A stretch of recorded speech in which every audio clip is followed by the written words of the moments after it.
everybody. Good morning. Hi, nice to see you all here today. Oh my goodness. So Urza, our friend Urza, has been working on diagnosing the problems with their computer and or game. So they have been having an issue over the last while now that we've been kind of going through and troubleshooting a bit at a time, where their game has been going to the loading screen while they're playing. And they have been going through all the more well-known fixes and trying to see what's wrong. We recently, Urza ran the Mem Test 86, where you test your RAM, and I'm super proud of you, Urza. I know that one's a little scarier and a little more work to set up, because you need that USB stick and you need to download the thing and you need to do that thing with your computer. Great job. Very proud of you for doing that. And Urza says they got a very interesting error. Rather than just failing the RAM, potentially they got an error that said the CPU could not load during the test, and potentially that means there's something wrong with their CPU. That's unfortunately a much bigger problem, and that basically, does anyone know exactly what that would mean? Does that mean Urza's computer is dying? Like, the CPU is like the heart of the computer, right?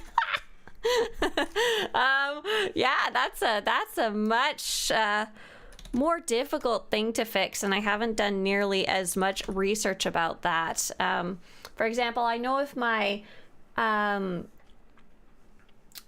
my hard drive was dying, if my CPU, yeah, I guess so. If my CPU is dying, then your computer's just eventually gonna kaput, right? Ooh, that's a little scary.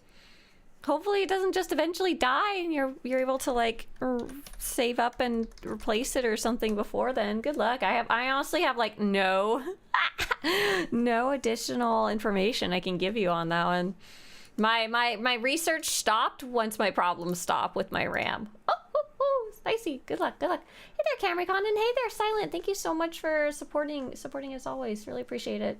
We're going to be hopping back into Team Disco starting on Wednesday here. But for us today, we're going to be running Monday morning operations, which we like to do every Monday morning, whether or not I post a notification about it. I did remember to today. I'm very proud. I woke up early. And we are putting together a group. Do we have a group started yet? I wasn't entirely sure about that. Pubside can whisper Travin. Okay, all right, sounds good. With all the apostrophes, let's put that in big letters. And Travin, make sure to save a spot for me. Nah. Travin.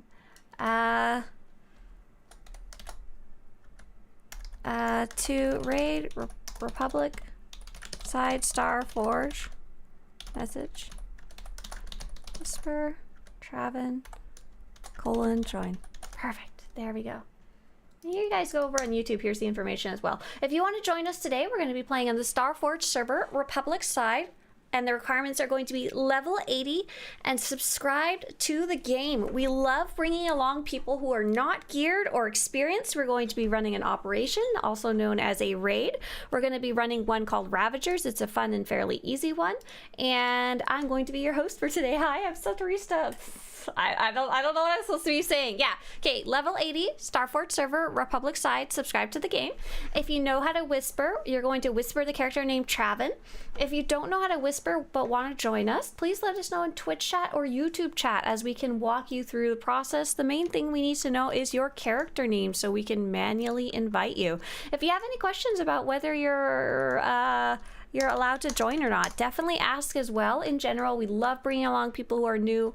We love bringing along people who are unskilled or unexperienced or not very well geared at all. All I ask is that you're level 80, subscribe to the game, Starforge server, Republic side, and those are like the most basic requirements to join. Let's get Bomber in there. Poor Bomber. Bomber's like, I almost got it. And it looks like we have a group going of 4, 8, 10 out of a possible 16 so far. So let's go over the news in the meantime.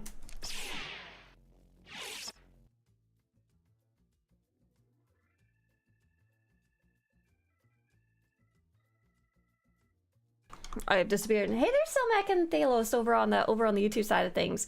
It is March 24th. Today is raid day. I have decided, unfortunately, my birthday event is going to have to be pushed back all the way until April. It kind of sucks. We got a lot of family stuff going on right now, and I just don't, I wanted to do it on the weekend this time so that more people can attend, but that means I had to push it off. There are like 5,000 birthdays, 5,000 different celebrations we were doing and stuff like that. I just have 0 weekends available. Tomorrow is reset day for Galactic Seasons, PvP Seasons, Conquest, and Reputation. Oh, I wanted to take a look and see what how my Galactic Seasons is going. So I have, okay, it looks like I have done 7 out of 7 this week. Cool, awesome, perfect. Theoretically, we don't need heals if we're fast enough. No. Twitch drops are still going. Today is pretty much the last day. I think it might actually go to the end of today, but if you haven't earned your Twitch drop yet, make sure to tell a friend to go watch 4 hours of any SWTOR streamer on Twitch while logged into Twitch, and then you can claim your reward after you have linked your SWTOR account and your Twitch account. And I have just put the link in chat so you can check your progress if you wanted to get this free mount. PvP Season 7 is currently running. Like I mentioned, I need to keep an eye on this one before it ends. The Spring Abundance Festival is running. You can learn more about that at swtorista.com/events. And I think that's it right now. Previously, the Dantooine Incursion event was running, but it's over now. There was an update to the known issues list. There's a chance that certain characters cannot continue the story in Knights of the Eternal Throne Chapter 8 End Times while being polymorphed into the Walker. Some players cannot click on a wooden log to start the next cinematic scene. So that's just kind of a known issue right now. Oh, I'm yawned. I'm so sorry. All right. Chaotic behavior. It looks like we have a group of 11 so far. Is there anyone else who is interested in joining? Please let me know in Twitch chat or YouTube chat right away. As soon I will start filling up from chat. I like this one too. Thanks. Someone just whispered me they like my outfit. I'm wearing the Chiss, one of the Chiss Ascendancy sets that we worked on earning from Copero. Yeah, I like that one. What do I got in my mailbox here? Oh, this is the new mount. So I finally was able, to get the mount myself because unfortunately me streaming like this, the way that I do it, doesn't count for diddly squat. I watched like 4 hours of kitty kisses. And then, let's see. I wanted to go pull it out. This is the AC-10 Disruptor. Oh my gosh, whoa, this thing is funky. This is, looks like a hammerhead shark. It kind of reminds me of the Duranta class Corvette. Is that what it's called? Duranta class Corvette Star Wars. Just a little bit. As if, only if it was like turned on its side though. Just flip it over. Okay, cool. We have a group of 12 so far, 12 out of possible 16. If you're trying to get in here, please make sure to let us know in Twitch chat and YouTube chat so we can make sure to save you a spot. Like I said, I'm going to be pulling in from just general chat and allies chat soon. So make sure to save me a spot before I do so. Otherwise, they're going to fill up probably fairly fast. Let's see. We got who are tanks? Who are healers? Before I do that, I should probably figure that out. If you guys could answer in ops chat, that would be awesome. Use a mount flourish? Oh, I didn't know it had one. Hang on. Okay. Is it control? Is it alt C? Nope. Control C? Oh, it is. Hang on.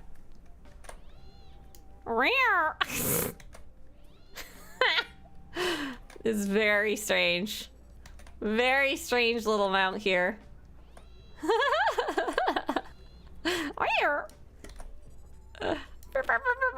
It's my radar.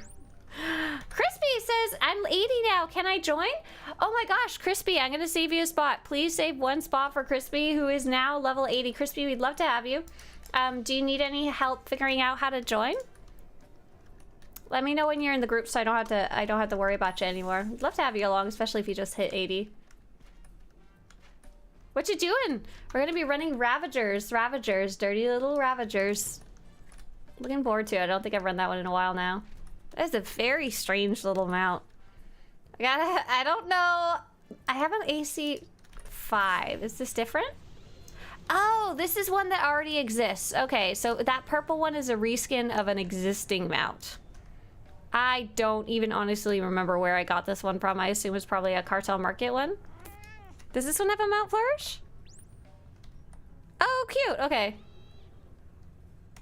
So this one is pretty much exactly the same, and that makes sense. It's a Twitch reward, so they just took an existing one and made it bright purple. Ah! Crispy says, well, since I last saw your stream, at least, not sure how to join. I'm Imperial side. Oh, we're on Republic side. Do you only have an Imperial at 80? If so, you won't be able to join us. I'm so sorry. This is sad. Station's got to pop out. No worries. Okay, so we have Ember Fox is a healer. Not Jessa is a healer. DPS, not Jessa. I freaking hate you guys so much. Not all of y'all. I hate Jessa and Nessa right now. They are sitting there laughing at me. They either made or renamed some characters to say not Jessa and not Nessa. And I don't know even which of them is which at this point, and I feel like I'm losing my absolute mind. Why do you guys hate me so much?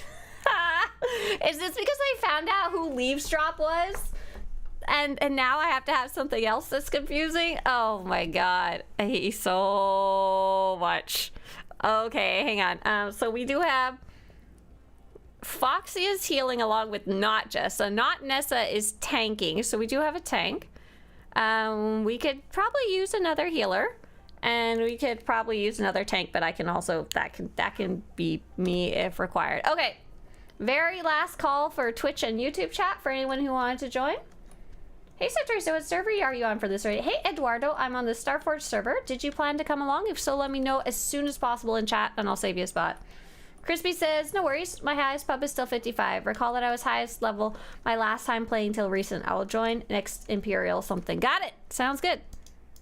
Sounds good.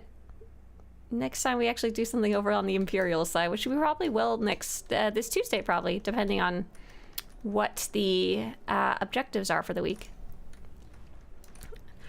I think we should be okay with 2 healers, especially if it's Foxy and not Jessa. I don't even know if not Jessa is Nessa or Jessa. What? You found out who Leavesdrop was? Yes, because our friend who was Leavesdrop was helping me with something, and he flipped through his character sheet, and I saw her, and I was like, oh. I was like, oh my god, that's, I know who that is now. But don't worry, I'll forget in like a week. I'll be like, oh my god, who is Leavesdrop? Okay, I think we are full. Or rather, oh, it was JR in the end. It was. Pat, are you in the group?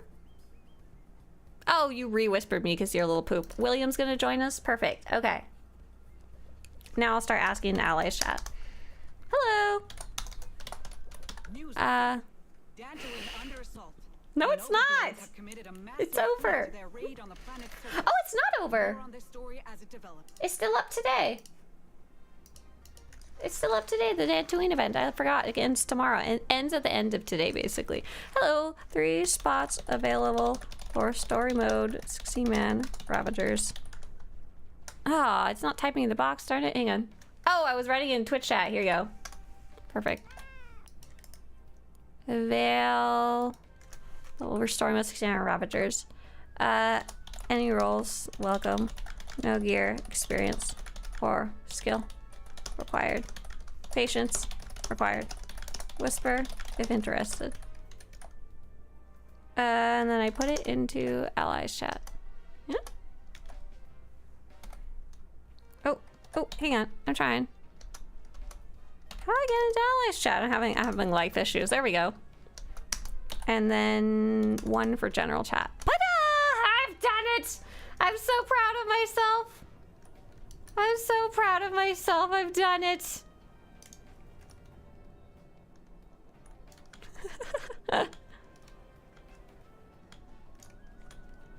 Let's see if we get any bites. If not, we can always run it short. That's also very tenable there. I just like to give people a shot to join in if they like.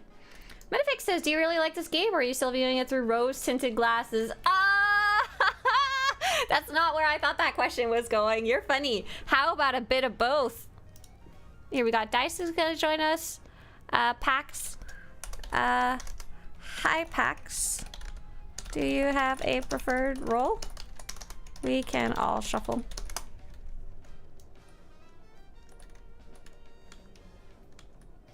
I'll probably switch over to tank, but if we get a tank, they can tank.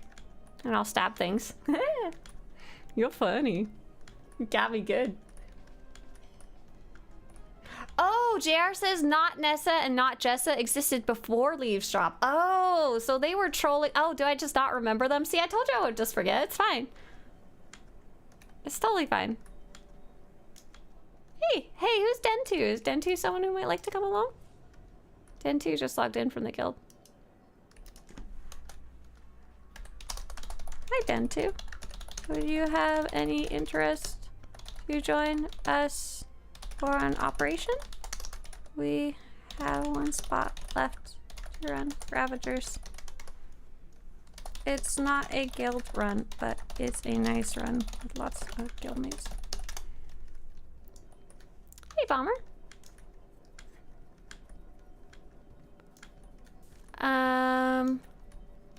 Just gonna give them a second or two to respond first, see if they wanted to come. Jessa and Robin are playing their long con, absolutely. Story, though we might have filled. A moment. Slash obs. Pax. Thanks. So that means I'll switch over to tank. And I'll tank with not Nessa, whichever one of you that is.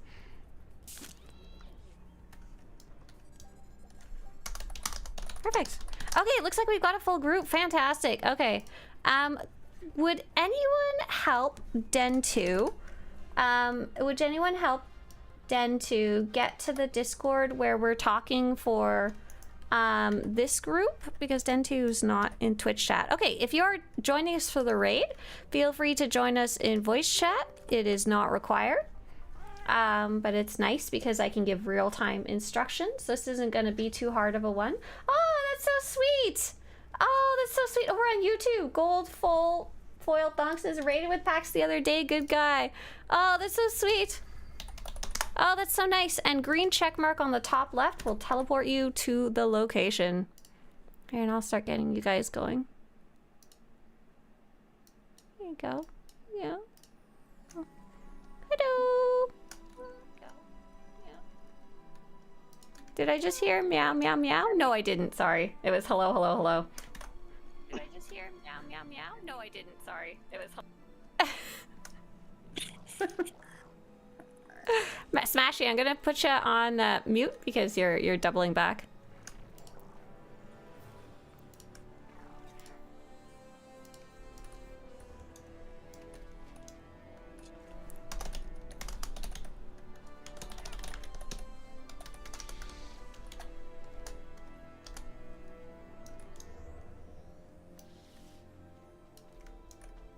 All right.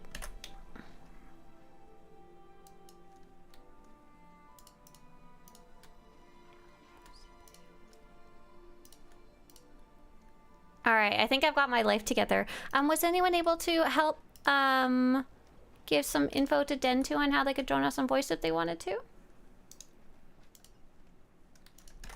And Travin, were you able to set the phase? Should be able to run in. Thanks, okay.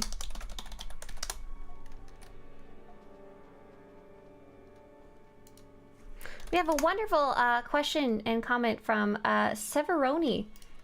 Severoni. We'll get to it as soon as we get rolling here. And thank you so much for stopping by. Hi. Okay, so let's see. I didn't want Den2 to feel left out. Can you guys not go in the door? Is it broken?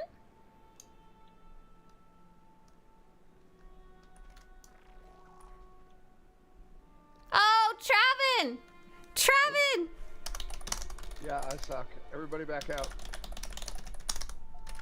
My bad. I'll fix it. That's so funny. I like when I post in allies chat, I'm always like, you don't need to have any skill gear or experience, but you need to have patience. This is why. Oh. That's good. Usually I just join the group. I don't usually. Right. do Yeah. the Thanks so much for putting it together. Really, really appreciate it. Yeah. That's a little bit of a stretch. Well, you put together groups. They're just usually only 8-man, right? Yeah. Okay, so I think everyone's out. Give it a shot now. Should be good to go. Okay, perfect.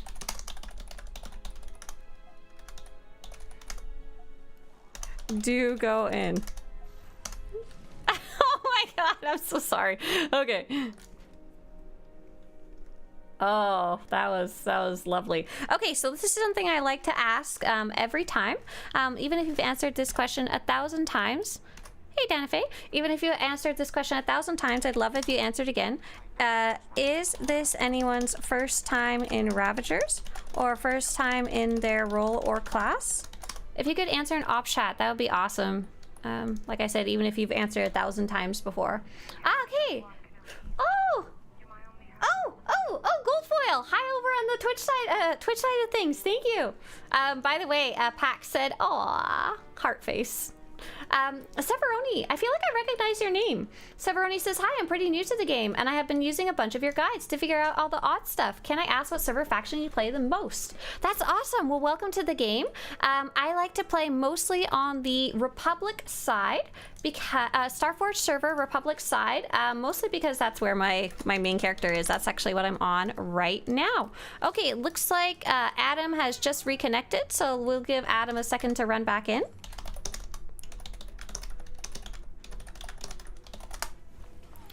We have Not Jessa saying first time on Not Jessa.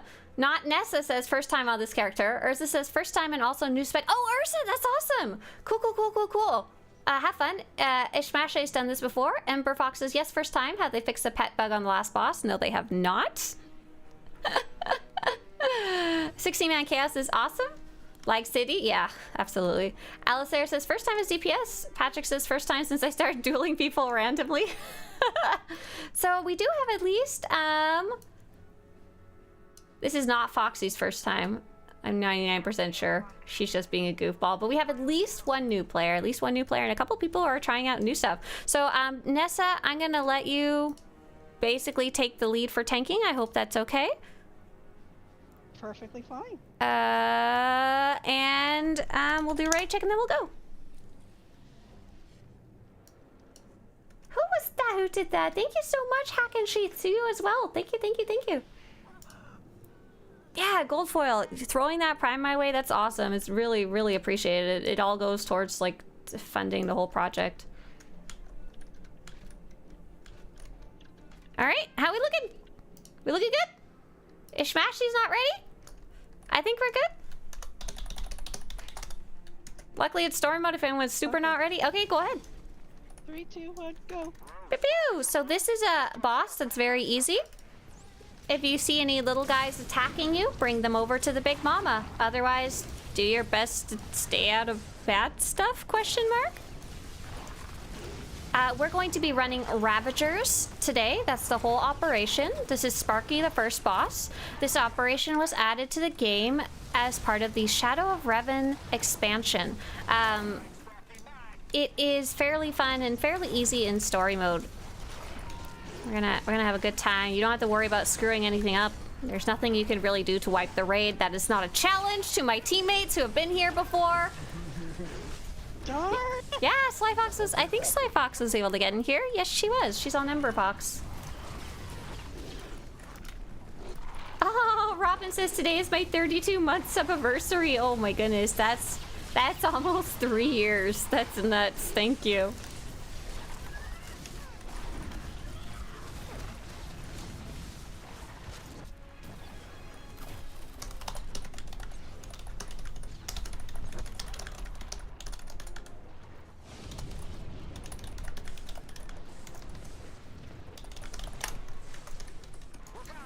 Pew pew!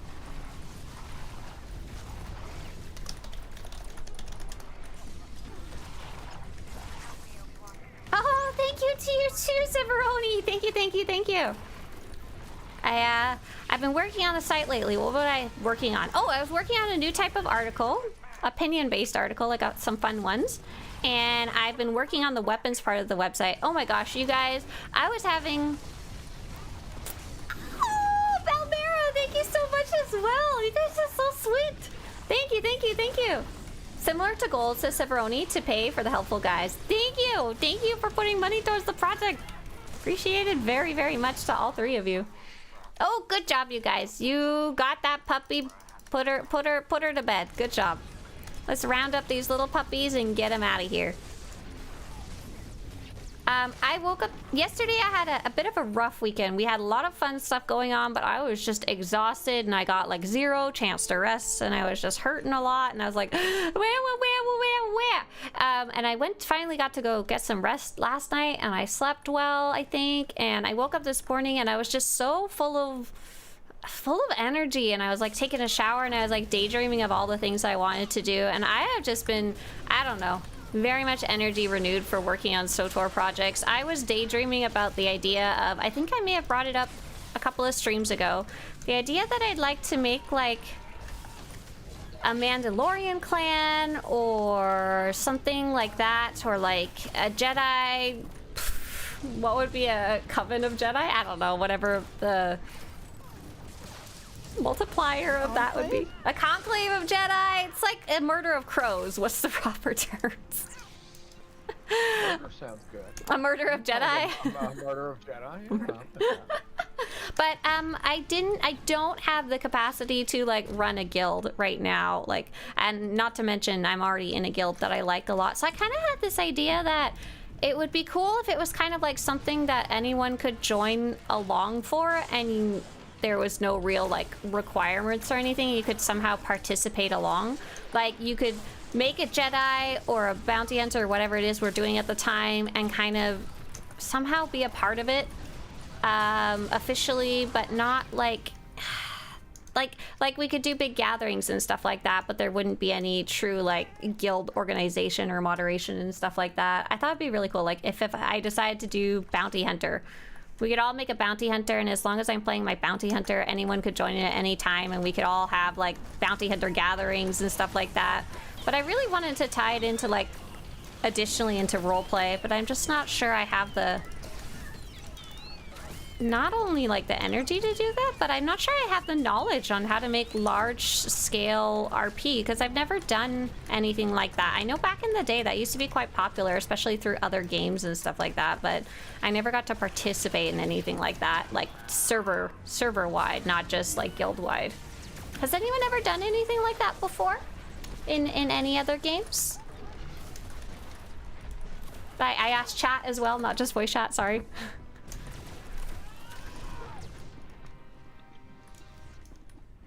All right, we're gonna head downstairs and we're gonna go fight some crabs, which I have done before in many games.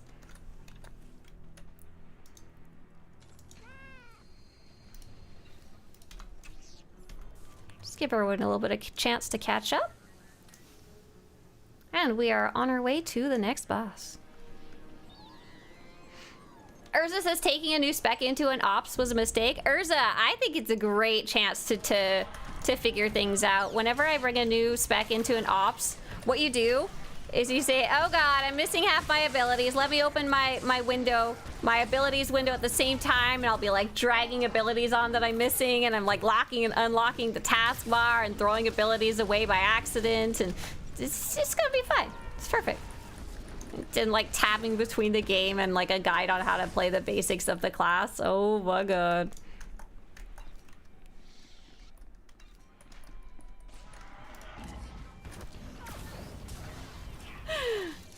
Patrick, what got you? Did you get eaten by a crab? Did you fall off the edge? Oh, you have a cheat sheet on your second monitor. Perfect. Okay, there you go. Done. Solid.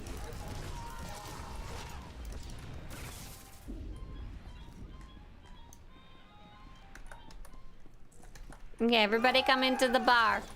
Everybody doesn't have to get a drink, but everybody gotta come in and punch some pirates. So we're coming up to the next boss. I'm going to ask that you don't stand in front of the boss. So don't stand between the boss and our lovely tanks, me, Saya, and not Nessa. Other than that, do your best to watch your feet, but it's going to be very chaotic with 16 people, so don't worry too much about it. Thank you guys so much. Such strong support. Hype train completed, level 2. Well, thank you. Thank you, thank you, thank you.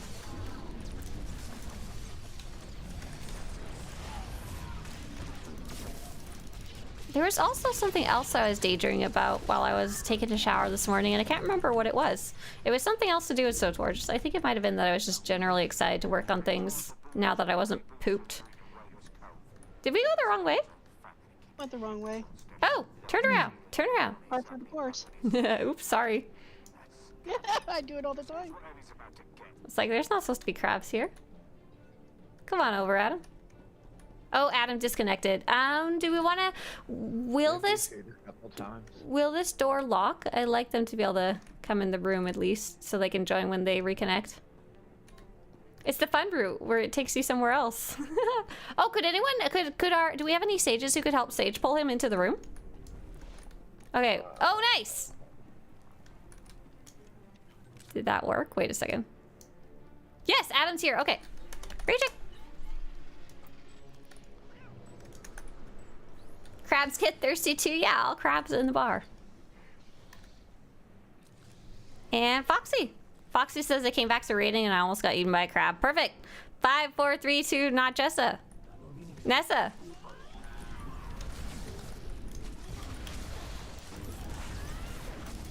It's one of us. Which one? I'm 99% sure that the tank is Jessa. But I don't actually know. Hang on, let me look at your fashion. So you guys maybe coordinated. I'll help you. That won't help me? No. Did you guys coordinate? Are you guys dressed exactly the same? We're even the same race and everything. I hate you guys! I hate you! This has been in the works for a long time. Do you feel like you've succeeded? Possibly.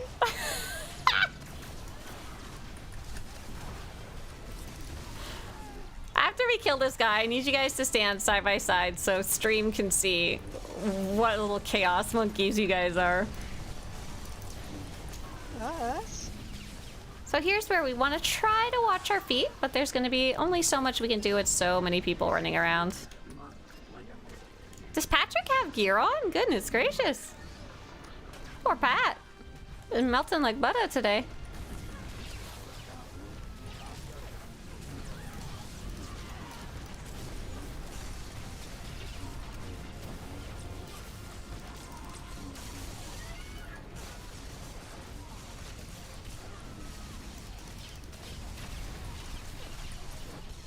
Nice job, all right. Let's find our dead friends, defeat some pirates, and we'll be on our way. But before that, Jessa and Nessa, can you go off to the side somewhere where there's some lights so I can look at you, you bums? All right, all right, all right, all right. One of you's, oh my gosh, wait a sec. One of you has a dye and one of you doesn't. But other than that, you have the same hair. Oh, one of you has... I think you might have different faces, but I'm not sure. You're very, very, very similar. Oh, okay. One of you's a tank. One of you has ancient threat. One of you has historic. Ooh, spicy. What can I say? I hate you guys. Bye. All right, let's go. Don't forget to right-click the boss back there.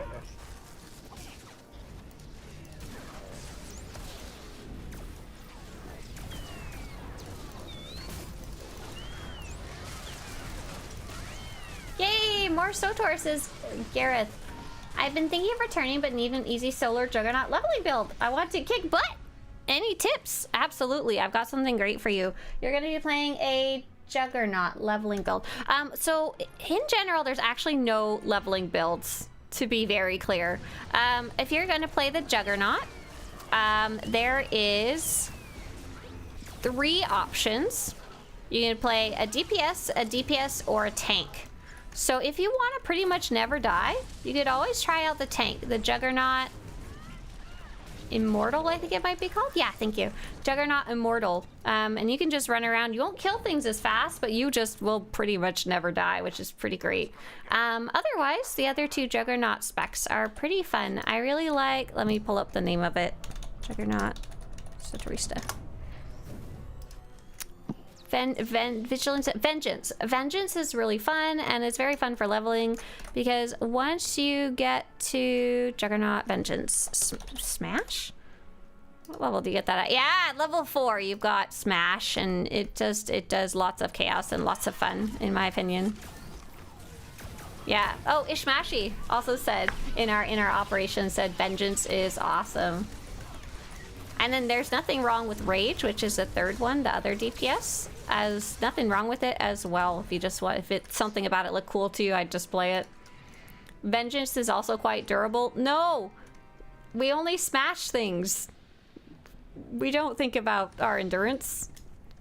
All right, let's just make sure Patrick gets in here. Poor guy's falling asleep. All right, we're gonna be in a very tiny room together. We're trying to kill this guy. We're doing our best to stay out of the fire because it does hurt, but it can be hard to see. Other than that, we ignore most of the rest of the mechanics because we're in story mode 16, man. All right, Urs, how we doing?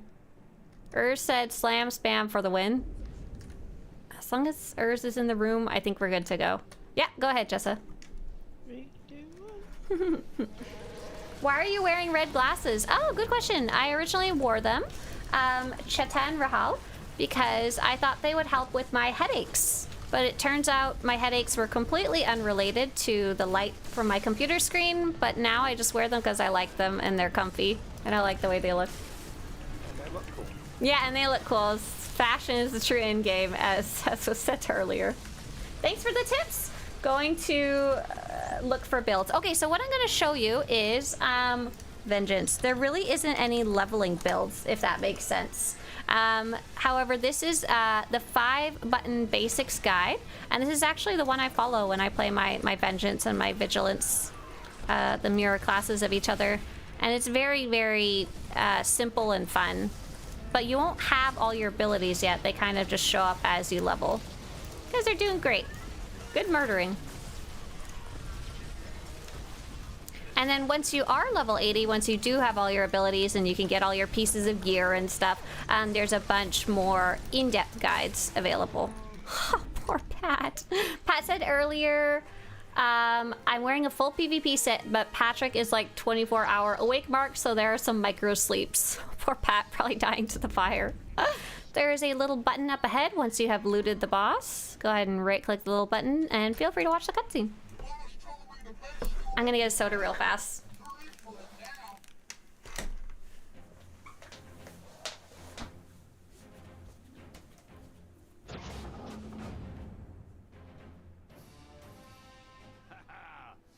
Good to be back.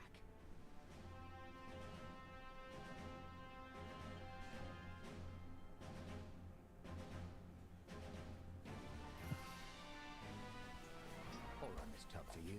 Get you up nice and close to Tommy. This is your captain, you lowly bunch of lowlifes. Your real captain. I'm back, and either you're with me or you're overboard.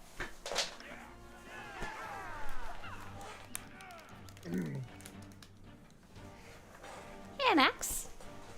And yeah, Garrett, have fun looking around. What's really nice about that specific guide is also, as we're like watching the cutscene, is if you put in your level for, let's say you've gotten to level 23, you can type in your level, press go, and it will take out the abilities that you don't have yet. So it'll make it a little more obvious. It won't give you a rotation, but you can very easily see which ones are your attacks, which ones are for many enemies, which ones are not directly attacks but will make you stronger, and which ones will help keep you alive when you're hurting, and what are useful abilities, which can be really useful to kind of see while you're leveling while things are a bit overwhelming.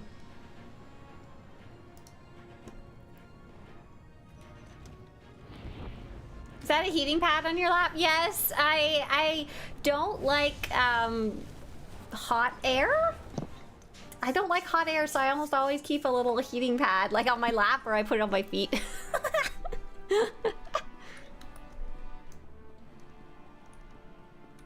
All right, you guys, so of everything we've done today, this is the hardest, and will be harder even than the first boss. There's going to be a lot of stuff on the ground. Could someone put a marker where everyone's supposed to stand? On the corner of the boss for me? That would be really nice. We're not going to stand between the tank and the boss. We're going to get him down to about 50%, and then we're going to switch over to the little guy. Okay, that's where the tank stands. There we go. The red marker that looks like a cross or a star or a target marker, that is where everyone is going to stand. It's going to be very chaotic. If you die, don't worry. What the heck? What? What? What's wrong, Jessa? I don't know. I just got booted. Oh. It's okay. We don't need you. You're just a tank. Okay. Do you want us to see if we can start without you, or do you want me to see if you can reconnect first? Oh. I got just outside the door. Oh, I thought you meant you like disconnected. No. Oh, you're on Rishi. Oh, that's so bizarre. I'll wait then. Rishi. Yeah. If you're not disconnected, I'll wait.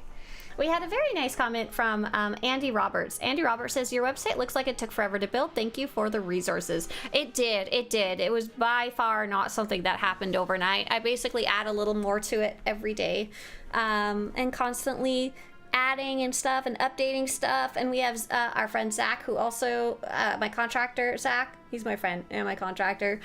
He's been adding some stuff as well, slowly over time, just really, and I've been working on it even since I was working in downtown Los Angeles. I would work on it on the train and stuff like that.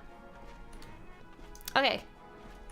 Where my Jessa? Where my not? Wait a second, Jessa, that means now I know which of you is which. I knew it, I was right. No. I'm surprised you guys didn't swap spots to make it even more confusing. Sorry for the wait. We had a strange disconnect that booted out to Rishi. They are running back. I'm back. Was there like, oh, I see you, perfect. Swtorista, if I wasn't healing, we probably could have. Yeah. Oh, did you guys give yourself the option to? Like with your second class? Yeah, we have the same. Oh my god. 5, 4, 3, 2, 1. You guys are... Oh.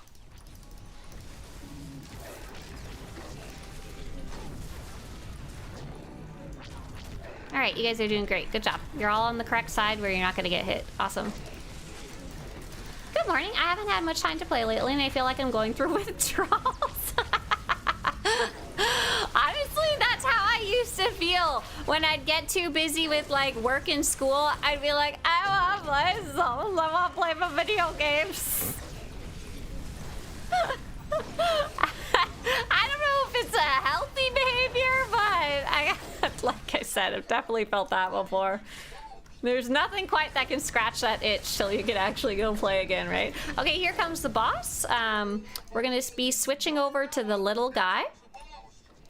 The little guy's gonna come out. He's gonna do a big fiery circle at some point, and when he does that, just stay away from him. The rest of the time, I'm going to be trying to get you guys between me and him. Oh, there's his fiery circle. Let's see what he does. See if he even gets that far. Oh, poor bomber, I'm sorry. All right, I'm gonna try and get you guys between me and him. Basically, you're gonna be taking little stacks of this ion cutter so that they don't all go on me instead. Perfect, wonderful. He's probably gonna do his little fiery thing soon. Over here, little fiery guy.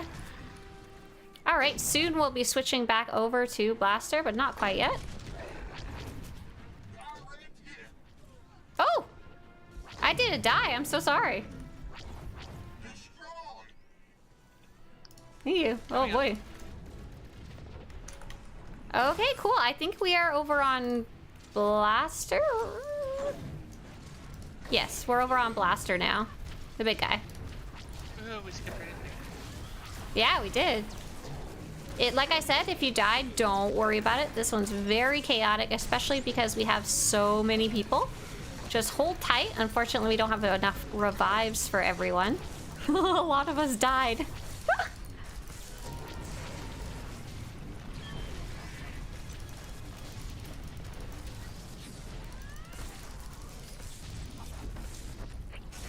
Operation Dunderhead is a go. Hotbar 4 and 6 are the same on mine? Or on yours?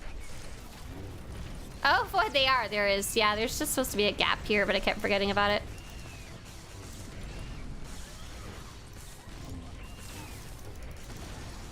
We're almost done here. Just doing a little bit more murder. And there we go. That is a successful amount of murder. Well done. Ready to explode? Kaboom! All right, let's go find all our dead friends, especially the ones that died at the end. You can head to a corner and we'll get them up.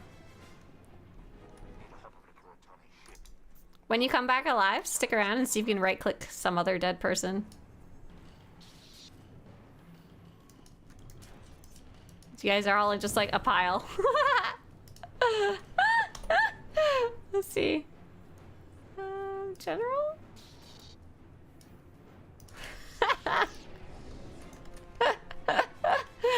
By the way, if it helps, you guys can click them in the ops list and then revive them with your revivability from your ability list.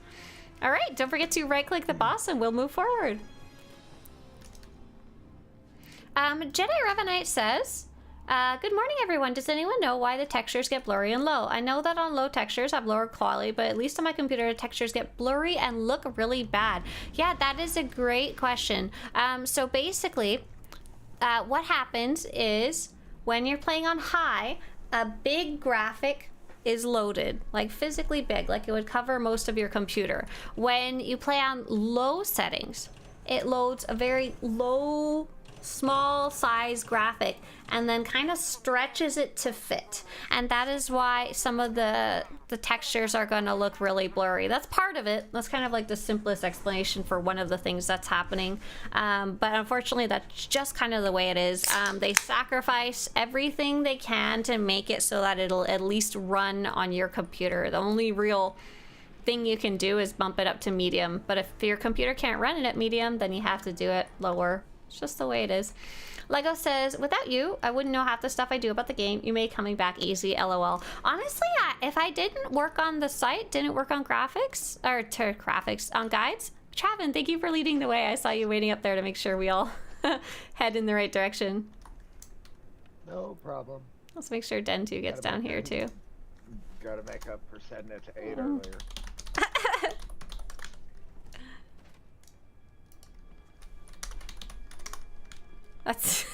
That's not an issue. I promise I won't hold it against you for the rest of your life or anything. Okay, I will. I'll do it myself. Oh, okay. It'll be okay.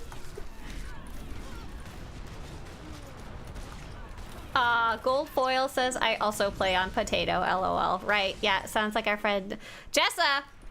No, wait. That's Robin. Frick! Damn it! Now are you pleased with yourself? Very. Oh. Oh. Swear jar 151. I just went and got one group. I'm surprised, actually. I see William T is running off into the distance, perhaps attempting to get the rest. Why? We don't even need to fight those ones. Oh no. See, at least I don't do that.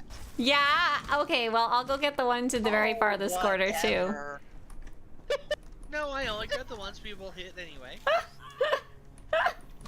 Hey, Enchanted, nice to see you. Okay, now I've pulled everything in the raid. And if I die, well, you know. If I die, nothing in particular happens, but... Watch this. I'm gonna go hide them in a corner. I'm gonna die here. No!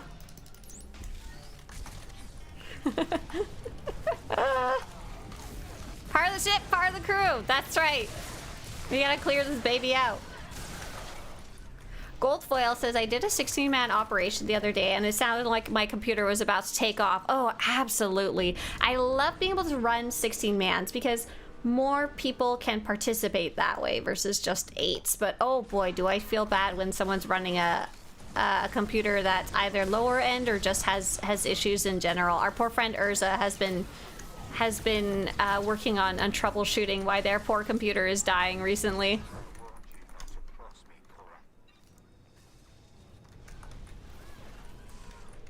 I would love to do 16-man, but it would explode, literally, right? Right.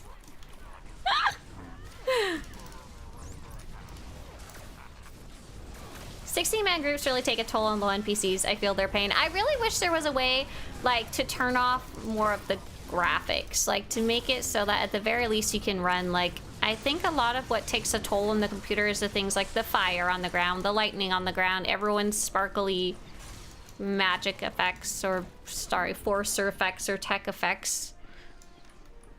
But for all I know, it is just the people running around.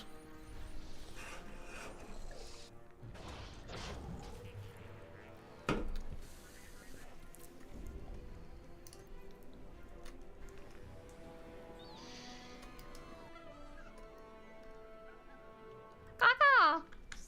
Okay, no, I got this. Wait a sec. No, I don't. Hang on. No. I always say do Pearl first, and that's wrong, and you guys start laughing, so I'm gonna say do Cortani first.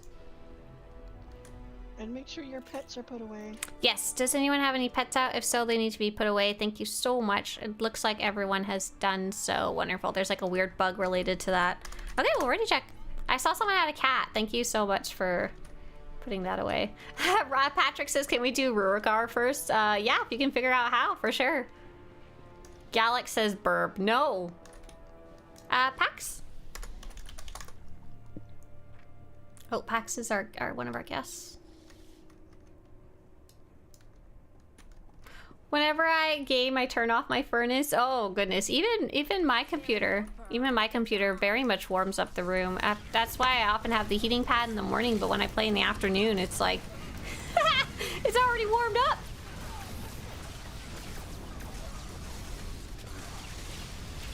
I have a decent PC and still turn off nameplates, bloom, and lower settings when running 16 ops or 24 ops. So my computer was having a lot of trouble running them until I realized I actually had a faulty RAM stick, and upgrading that fixed a lot of different things. And I also recently upgraded my CPU.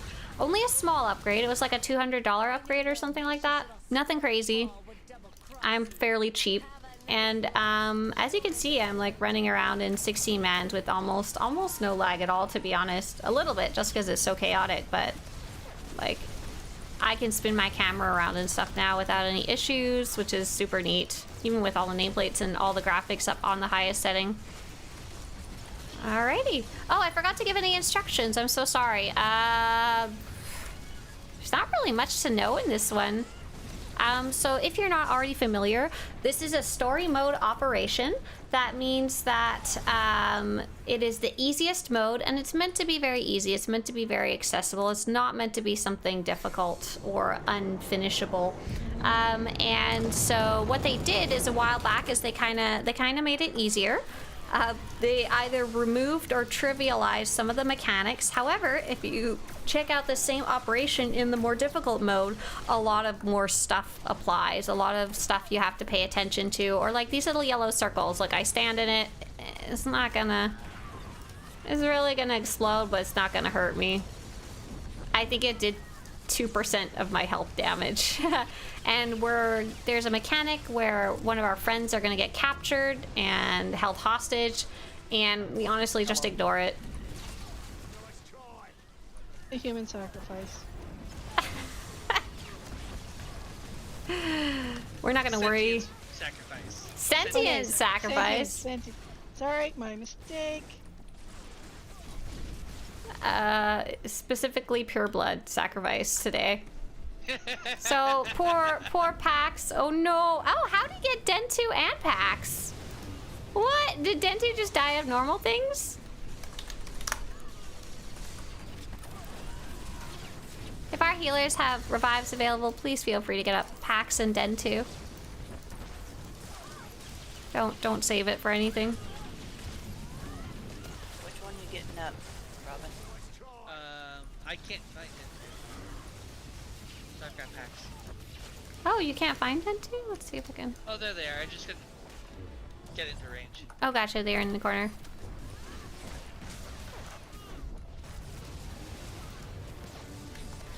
Perfect. Thank you for reviving.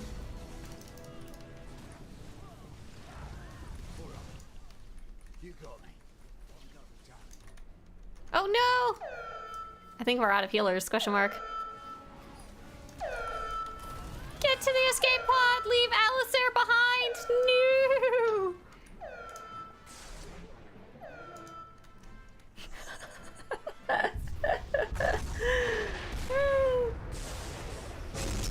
In Argentina, computer upgrades are not available and expensive due to taxes and higher dollar peso conversion rates. Also inflation that in 2023 rivaled the old GTN levels. Yeah, so sorry, I'm talking from, yes, a United States perspective. It's my CPU upgrade was fairly small in terms of computer upgrades. Nice job, everybody. Go ahead and right click that little missile. And congratulations, Patrick. You got the decoration even though you're falling asleep half the raid. Well done. All right, I think I'm going to be hopping out of voice chat now. Thank you guys so much for coming. Do you guys want to say bye before I go? Bye.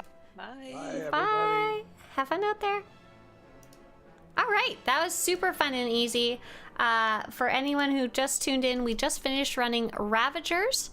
It was a story mode community operation, basically where we allow anyone to join us. Link for Life said, Swtorista casually taking the time to mourn the loss of her groupmates during the fight. I respect that. That was someone who joined us for fun. Like they weren't watching the stream. They just saw the advertisement in Allies chat. Little Subway. Oh my god, your name. The things I have to read out loud because of you guys sometimes. Hang on. I'm gonna whisper. Thanks very much for coming. Have a nice day. I think that was the only person. And I want to thank Dent. Dent, thanks for filling our last spot. Because they didn't join through stream. Alright, I wanted to go do... Are we Monday? I wanted to go do some egg hunting. Oh, awesome! An egg hunt is on Rishi's Cove. And what planet am I on right now? I am on Rishi. Egg, egg, egg, egg. So there's a wonderful question from Lil Subway. Do you know anything about guild-controlled sectors? How do you capture a sector, and is it a group activity, or can it be done solo? Hey, great question. Okay, so that is part of the conquest system, and more specifically, the guild conquest system. So conquest itself is an activity that you can actually participate in solo. If you want to check it out, you can Google conquest Swtorista, and I have a guide on it. And also, if you go in your mission log, there's a tab called Conquest, and you'll see there's a bunch of objectives that you can do.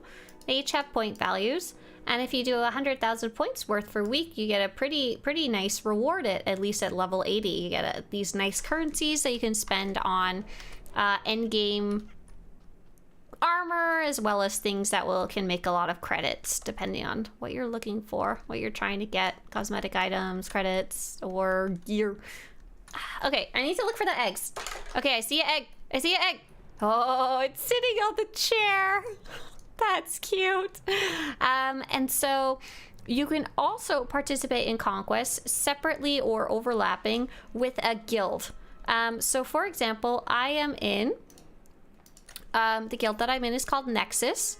Whenever I earn points solo, I work on my solo reward, but also every time I earn a point solo while I'm also in a guild, the points go towards the guild total, and there is a leaderboard. So right now at the top of the leaderboard for the planet of Dantooine is the Courageous, and they have 259 million points. Our guild has 32 million, which actually puts us on the board, which is kind of cool. It puts us in 9th place. So basically, at the end of the week, if your guild has the most points, you are the winner of the planet, and you'll get that little pop-up for the week. And there's also a couple of other unique rewards, like a title and the ability to buy a mount. I just forgot I took my glasses off so I could see the eggs better. Oh, yeah, so hopefully that kind of explains how that works. And hey there, Adnexa. I think you have to click your name for watch time to work. I think watch time stopped working. Just click your name, like click Adnexa, and I think it usually shows it to you. Fushi says, I see you have a lot of followers. Have you thought about having an all-day stream for charity? I've never had one for charity, mainly because I'm really big on like volunteering versus raising money. That's what I'd rather do with my time, I guess. But I have done a couple longer streams, and I'm honestly dying by the end of it. I only streamed for about 2 hours today, and for me, that's actually like really a lot. I'm like exhausted by the end of it. I often go like take a nap and then go back to work after I stream. I really admire anybody who streams for like 4 hours, 6 hours, 24 hours is absolutely insane. We did it once. We did a 12-hour one. It was super scheduled, and I was a bit younger, so I had a bit more energy. That was early on before I was streaming every day. I think it was probably from one of my birthdays. Yeah. So I'm working on planning my birthday. That'll be sometime mid-May. Where's Egg? Need Egg. Can't look for Egg and think and talk at the same time. Must acquire Eggy Baby. Adorable Eggy Baby. Which is better overall? Blue flashpoint gear or green OP? So the best one's gonna be purple. Just so we're starting on the same page. If you're able to get blue gear, you might as well just start with purple instead. Because you can use the same type of currencies because they can be traded up. So that's my suggestion. Is if you can get blue stuff, you might as well go straight to purple, you know? It's gonna take you a while, but then you'll have some of the best gear in the game, which is really neat. Between blue and green, blue is better. So it goes green, blue, purple. And the way it works is that the stat distribution is better on the better gear. So green, blue, purple, with purple being the best. And the idea is that, let's say hey, look, Eggy Baby is sitting on the chair again. It came back. It moved around. The idea is that if you're a damage player, you want more of your stats to be put into damage numbers. So for example, you want less health and more slap and power, more mastery or power or crit. So in the purple pieces, more of the stats are distributed into the stats that help you do more damage and less into things like your health, because honestly your health, you should have almost as little health as you can get as a damage player, because it's your healer's job to keep you alive and your job to murder. I just looted gold earpiece. Is this legendary? How'd you loot a gold earpiece, average teacup? Is it like a level 70 item? Because there used to be gold earpieces you could loot, I think. Most of them these days are just the legendary earpieces, which are part of the gearing system rather than something you would pick up off the ground. What planet is this? This is the planet of Rishi. I'm doing a very silly little event right now called the Festival of Abundance. It's a limited time event. It's only about a month, once a year. And I know I just look like I'm running around randomly, but I'm looking for eggs because there is a egg hunt. I'm going to be doing it again in a few minutes, so I'll show you the full process. I'm working on earning little tokens called, what are they called? Festival tokens? Spring Abundance Festival ribbons, because I'm working on earning some weapons and pets and decorations, particularly the weapons, so I can catalog them for the site. Where Egg? Give Egg! There can be egg in here. I've seen it before. I took a bunch of screenshots of where eggs could be, just so you would have a general idea. Like, I can't tell you where the eggs will be because they freaking move around. They're slippery little egg babies. But I took pictures of like some of the places they could be, so you weren't like barking up completely wrong tree. I need one more egg. I wanna restart the egg hunt from scratch so I can kind of show the whole process, but I need to finish this one first. Ah! table again where the egg likes to sit. I'm wondering if they're moving around because other people are looking for eggs too. That could be part of the chaos, though it's never stopped me before. Egg, egg, egg. I should be going slower, actually. And looking more carefully. I'm just bad at that. You just passed an egg downstairs? Oh, that's not impressive. Oh, I found an egg, but it's not clickable. Oh, I'm so dumb. Oh, I can't click the eggs because I'm done with the egg quest. Ah! What are you doing for your birthday SWTOR party? I don't know yet. I haven't done any planning. I couldn't even figure out when I was going to host it till recently. Not going to be till mid-May. Jedi Revanite, if I did anything, what would you want me to do? Do you guys have any wish lists for my birthday? It'll obviously be group stuff. Ideally, something that we can all do together. I do have some fun items. I want to do my usual challenge of most amount of people doing X. But I can't even remember what item I collected for that. Sounds like either Shawtech or Masterwork, I think they were called. Yeah, I remember those are like sticking around from lower level gear. They sometimes show up. Okay, let's see, fly to Dantooine. Oh, it's level 70 from Firefrost. Oh, that's funny. That's funky. Yeah, I think you can just disintegrate or sell that. You don't have to worry too much about, oh, sorry, low level gear unless you like the look of it. And since it's an implant, I doubt you care what it looks like. Revanite says, fashion shows! Conga line of Jedi all doing the backflip in a row. Oh my god, that would be super fun. That would be amazing. Don't forget the Aura Bird on Rishi. I don't think I decided not to focus on doing all of the quests for the Dantooine event. Because one, there's not like a weekly that says do a bunch of specific ones to get... Oh, I went to the wrong Dantooine. Oops.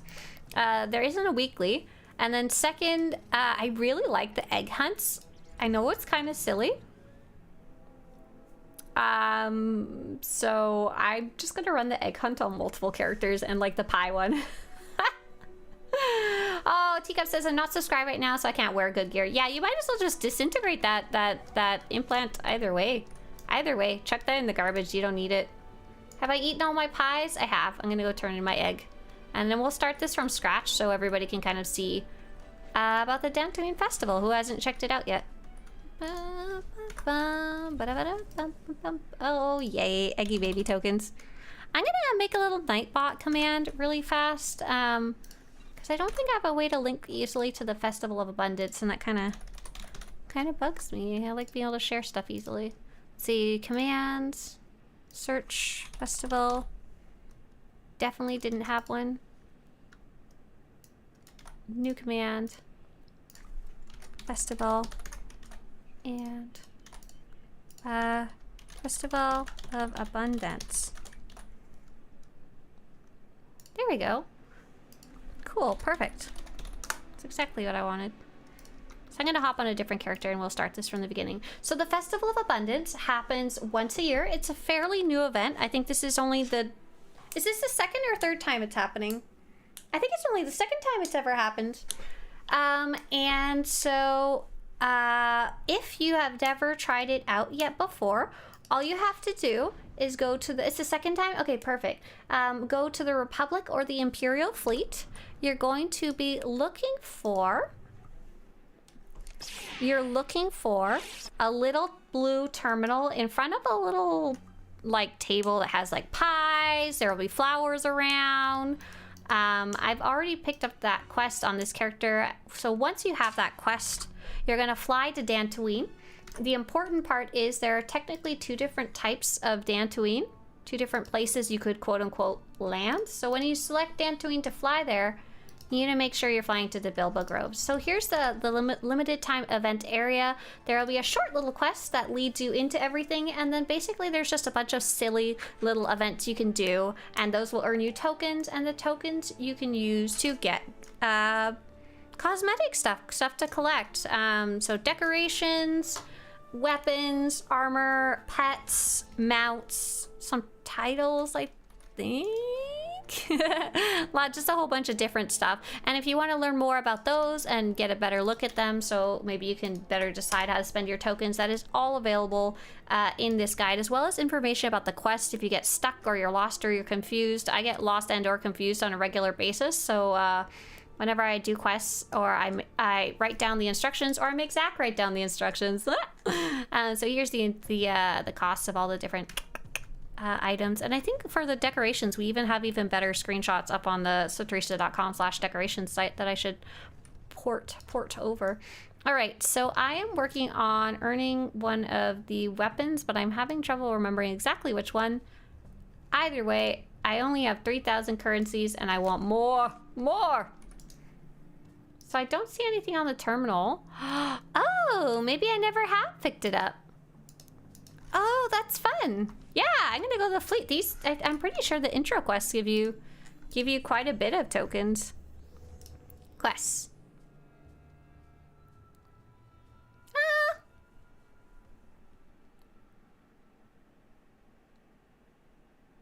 Not a ton, but you can go get some easy free ones. So let's go do that. Holy Bessie. Holy Bessie. Yeah, do you like my Bessie outfit? Oh yeah, so cool.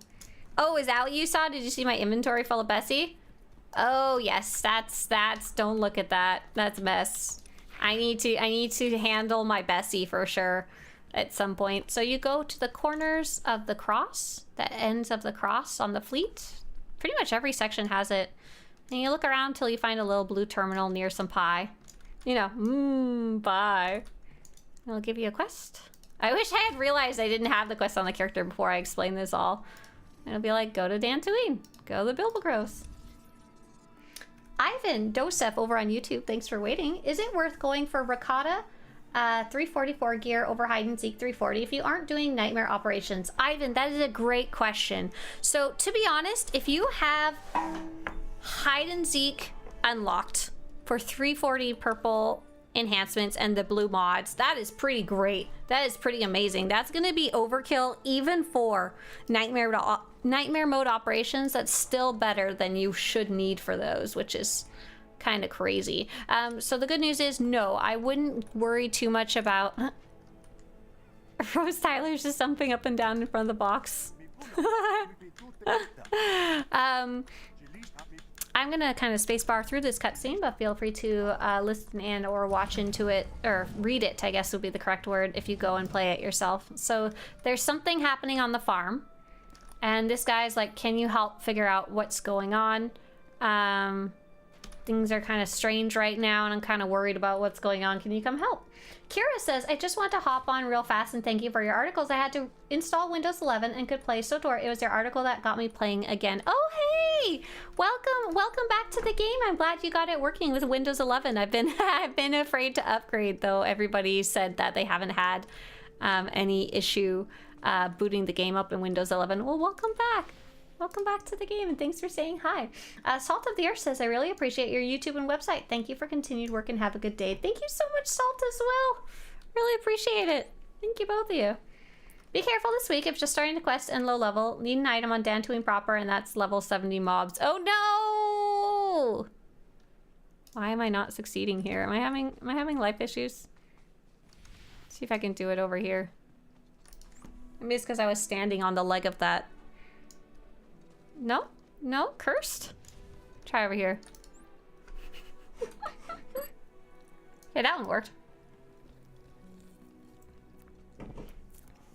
Maybe it's just being a bit funky. I wonder if I wrote anything in the notes about that.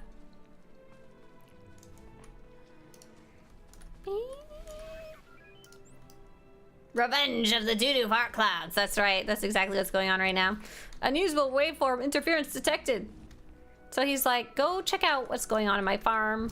I'm scared and confused. Can you go solve the mystery for me? And you're like, ah, Stinky. Go so Stinky. And by the way, now that we're not running an operation especially, it's a great time to ask questions about the game.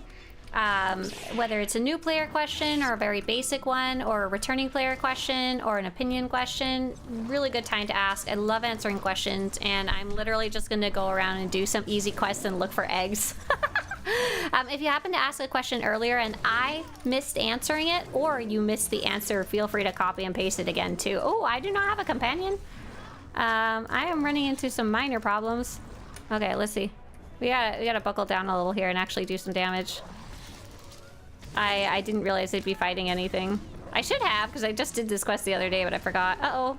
Uh-oh, uh-oh. Okay, let's see. Is there anything I can do to heal myself? I can, like, run and gun, but he's gonna catch up to me. Oh, there we go. Do I have any self-heals? I'm a shadow. So not really. I could stealth out. Would that help? Nope. Is he still chasing me? No! Yay, yay, yay! That worked. Okay, okay, okay. Okay, I'm gonna go hide in the corner and heal up. And maybe get a companion. Get a companion, I think, would be a very intelligent thing to do right now. We're gonna, apparently Reyna is level 50. You got a new laptop and had to install DirectX and C++? Right, it's kind of weird how much work you have to do in resetting everything up. Everything? If I change Windows 11, I'll have to reinstall everything. I'm actually not sure what it does for you and what it doesn't do for you. Jedi Revenite, you're asking, is there any craftable versions of the tattered robes? To be honest, I'm not sure. Swtorista.com/armor. I know which ones you're talking about. I don't think there is. They're kind of a cool set. I don't think there's anything similar. Let's see. There's ones you can get from Tech Fragments. If you scroll down here, take a look at the one called Tribal Hermit. See if that one's a good fit for you. Sounds a lot like Apple and Mac. Right. A little funky. Okay, investigate the pond. Let's go see what's happening over there. If it's things to fight, well, that's good, because I now have a companion, so I won't die right away. This character is very undergeared, though. She really doesn't have a lot. If you just update Windows 11 from install 10, you won't have to reinstall anything. Okay, awesome. That's what I was thinking. I don't. If you're upgrading it on the spot, not really an issue. What has better stats, Ricotta 344 or Thursian 336? Okay, so if you're playing PvE, so player versus environment, so if you're playing in the open world, bosses, flashpoints, operations, 344 is pretty obviously gonna be better. Thursian 336 though, PvP gearing is really weird because it has a aspect called, it's like downscaling or something like that.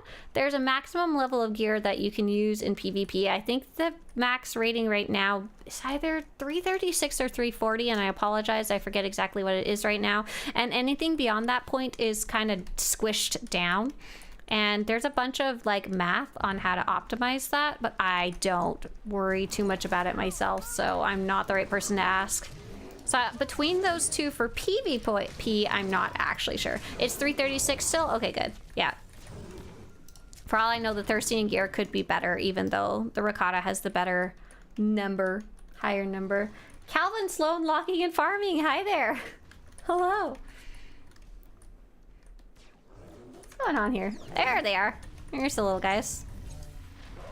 I think I'm better off doing the egg hunt in terms of like ratio of murder to tokens, question mark. The egg hunt's only once a week, but I haven't been doing it recently because I've been working on other stuff. Like I've been focusing a lot on the weapons page, even though that's not important. Is SWTOR playable? Is a free-to-play player there? Hey there, Cybawolf. Okay, so Cybawolf, some people get really frustrated about the free-to-play. I am not one of them. In my opinion, I think it's very playable, and I played about 60 hours on a free-to-play account, and I think it just has to be that you have to be okay with the fact that there's going to be some things that are not free, and some information about how to work around that. Hello! Bonjour! Hey, Flavius. So, Cybawolf, the first thing I'm going to show you is something called the free-to-play versus subscribe versus preferred guide. So, if you run into any specific questions about, like, how is this supposed to work, there's a chart. And then, more importantly, Swtorista free-to-play tips. Free-to-play tips. And I'm going to link this for you. And so basically, I think if you are aware of the restrictions and the tips on, more specifically, the tips on how to get them around them, it's funny, it says 2022, but I've definitely updated it since then. It can be a lot of fun, and you can basically play all of the main class stories, so probably 200 plus hours of content for free, plus the first 2 expansions are also free, which is absolutely insane. I see a couple of you are recommending to buy cartel coins to become preferred, and I actually don't recommend that. I recommend instead save up a couple more dollars and subscribe for 1 month. It will also give you preferred status, but in addition, you'll also get the other 4 expansions for free forever. Like, even if you unsubscribe the next month. That's why I recommend doing the subscription for 1 month versus buying cartel coins for $5. Yeah. I just sub every once and now again to get the latest content. Yeah, that's a great way to do it if you're being careful with your money, or if you are maybe playing multiple games and don't want to spend $15 every month for 40 games, you know? It's a good way to do it. But yes, I really think that the free-to-play of this game is fun. If you have any more specific questions, Cyber Wolf, I'd be very happy to answer. How do you get the Nurturing Resentment Achievo from the festival? Great question. Let's take a look. Do we have it in the guide? Dantooine. Here, and I'll put the guide in chat for you too in case you need it. Let's go. Resentment.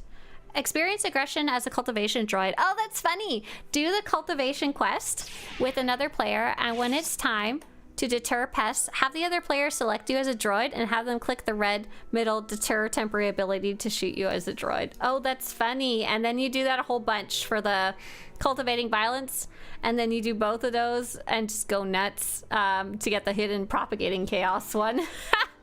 Looks like we did that one last year. That's funny.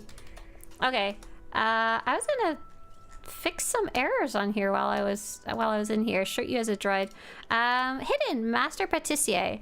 Demonstrate mastery over each spring festival of abundance recipe. I think you need to bake 7 pies. Okay, yeah, I'll just it sounds like, oh, let's not put this in red though.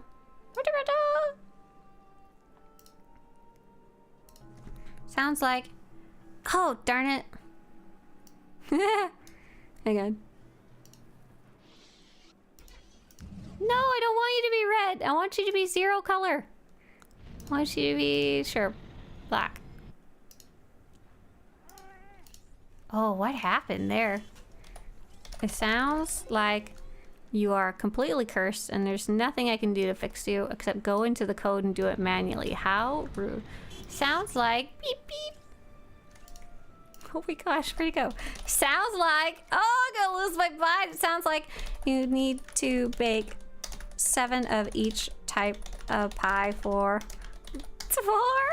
this achievement. Do I have that one? I wonder. Let's take a look in game. If not, I should bake some pie. Absolutely. Legacy. Events? Yeah. Yeah. Events.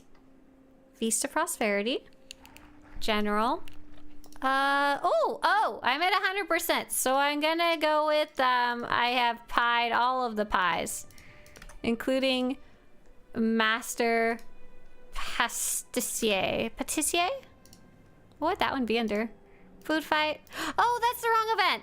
We're doing the, oh my gosh, Abundance Festival. I'm only at 58%. I just can't count or look with my eyes. Oh my goodness. Bladen, what are you doing over there? Thank you. Thank you. You need, if your name is Little Bean, Distic, Supermat, Punk Panther, or Isaac, feel free to say thank you to Bladen as I'm like, going crazy trying to bake pie. Slasher says that was a fun achievement. Oh, are you talking about the nurturing one? My son was cracking up the whole time. Oh, that's so fun. I'm glad you got to do it together. If so, a bunch of the achievements are really silly. Did you guys go jump down the well together? Calvin says, I was just playing ESO and PvP is broken again. Oh no, I subbed for 2 months. Oh, have fun. Have fun jumping back into SWTOR. We have a lot of friends who jump between games, and ESO is one of the ones that they like to play.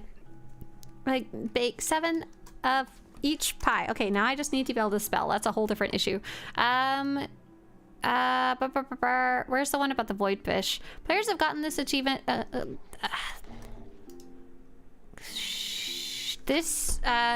Focusing on the large circles and resetting the quest seems to be the trick towards getting the void fish, but it is still quite random and can be frustrating to chase down. I'm not going for the void fish. I don't at all care about that fish. I'm sorry. Dance. Yeah, that's fine enough. Let's see. Bugged. It's working! This achievement is fixed for... This achievement is fixed for 2025. Yay! Hooray! And then, what else do we got? Do we have any more that are kind of like unfinished stuff? Nope! Awesome! Awesome. That is basically everything, including all the 2025 decorations. Yay! We'll update that and keep questing. Just discovered Guild Wars 2, says Bladen. Been busy over there all weekend. Oh my gosh, Bladen! That's fun. So Guild Wars 2 is a really cool game. I was playing that one for about a year. I'm curious about how far did you get, and did you get a chance to try any of the more, like, were you just trying to follow the story, or did you get a chance to try any of the more explorational stuff? Because the just wandering around the world and like finding stuff is like my favorite part of that game. That's where I think it really, really excels. Capo says, do you think it's possible to gain 10 PvP levels in a week for the shiny chicken armor?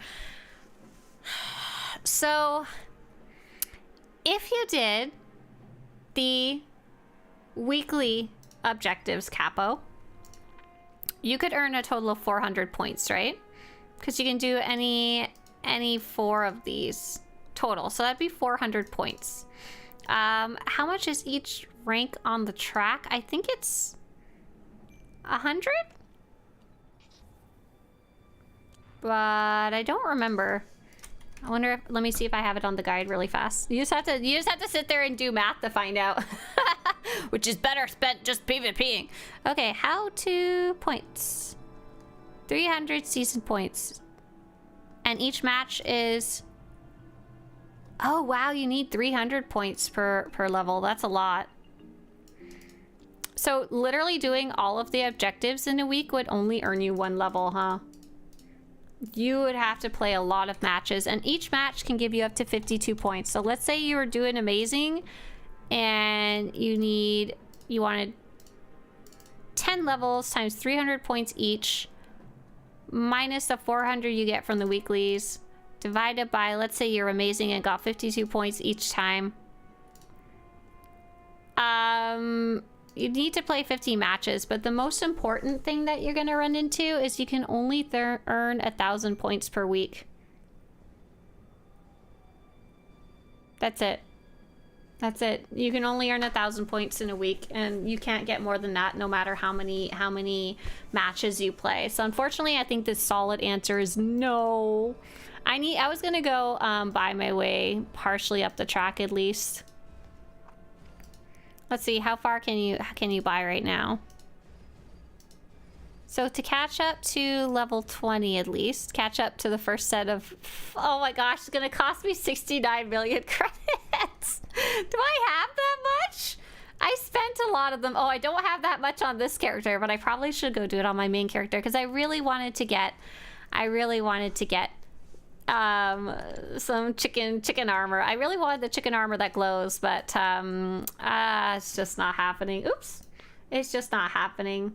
Won't the armor be on the vendor at some point? So there is going to be armor on the vendor, but it's not going to be the specific one on the track. The specific one on the track, thank you so much, website, for telling me about that error. I love you so much. The one that's going to be on the track is going to be exclusive to the track for the most part. Who knows what will happen in the future. But at the vendor, at the vendor, let's see, did I update this? Did I add the newest ones? I may not have added the newest ones yet. Let's see. Chicken horse. So you can see these are the ones that are on the track, the brown and the green and purple with the purple feathers. And then the version that's going to be on the PvP vendor is orange and teal, not glowing, and orange and teal glowing. So that one's going to be slightly different, but if all you want is glowing chicken horse armor, you can definitely get it on the vendor. No problemo. How often does the hidden chain mission come up? I rarely see it and I like the armor. That is a great question.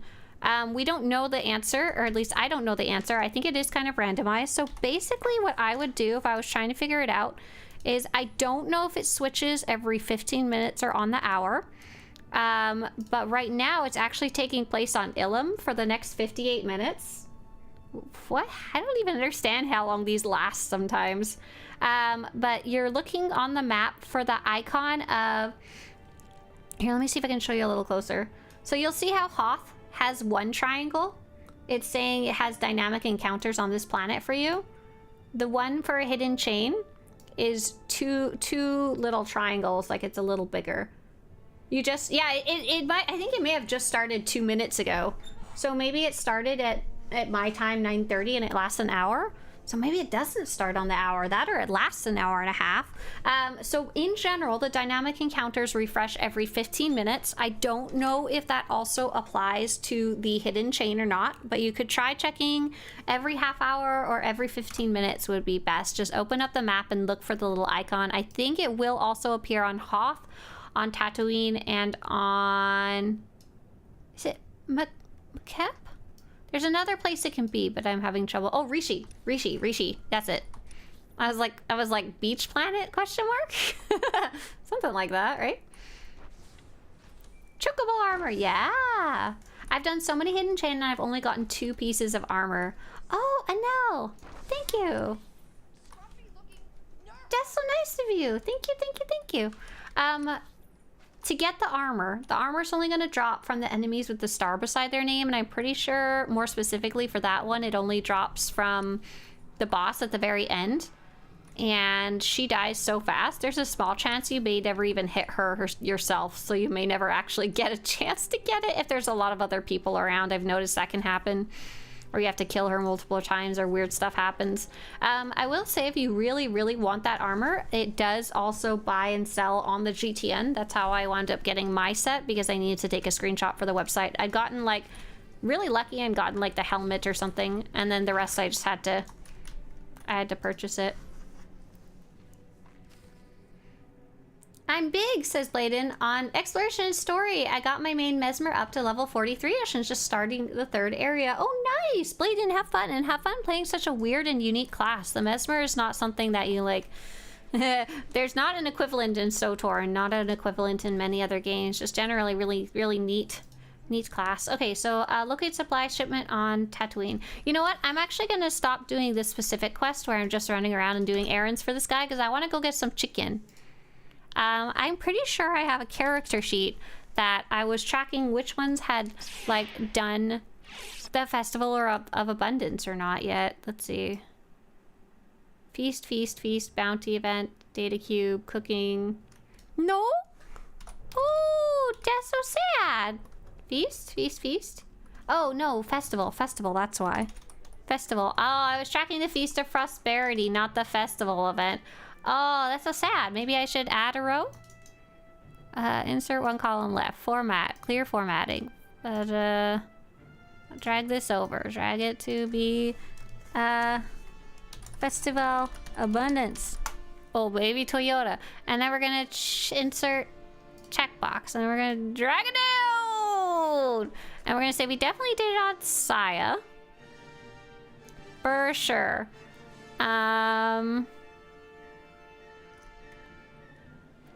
For Sensia, we started it. That's not a checkbox. Started. We'll just write that instead. Let's see. Who else has definitely done the egg hunt? I think Cimarine has gotten it ready.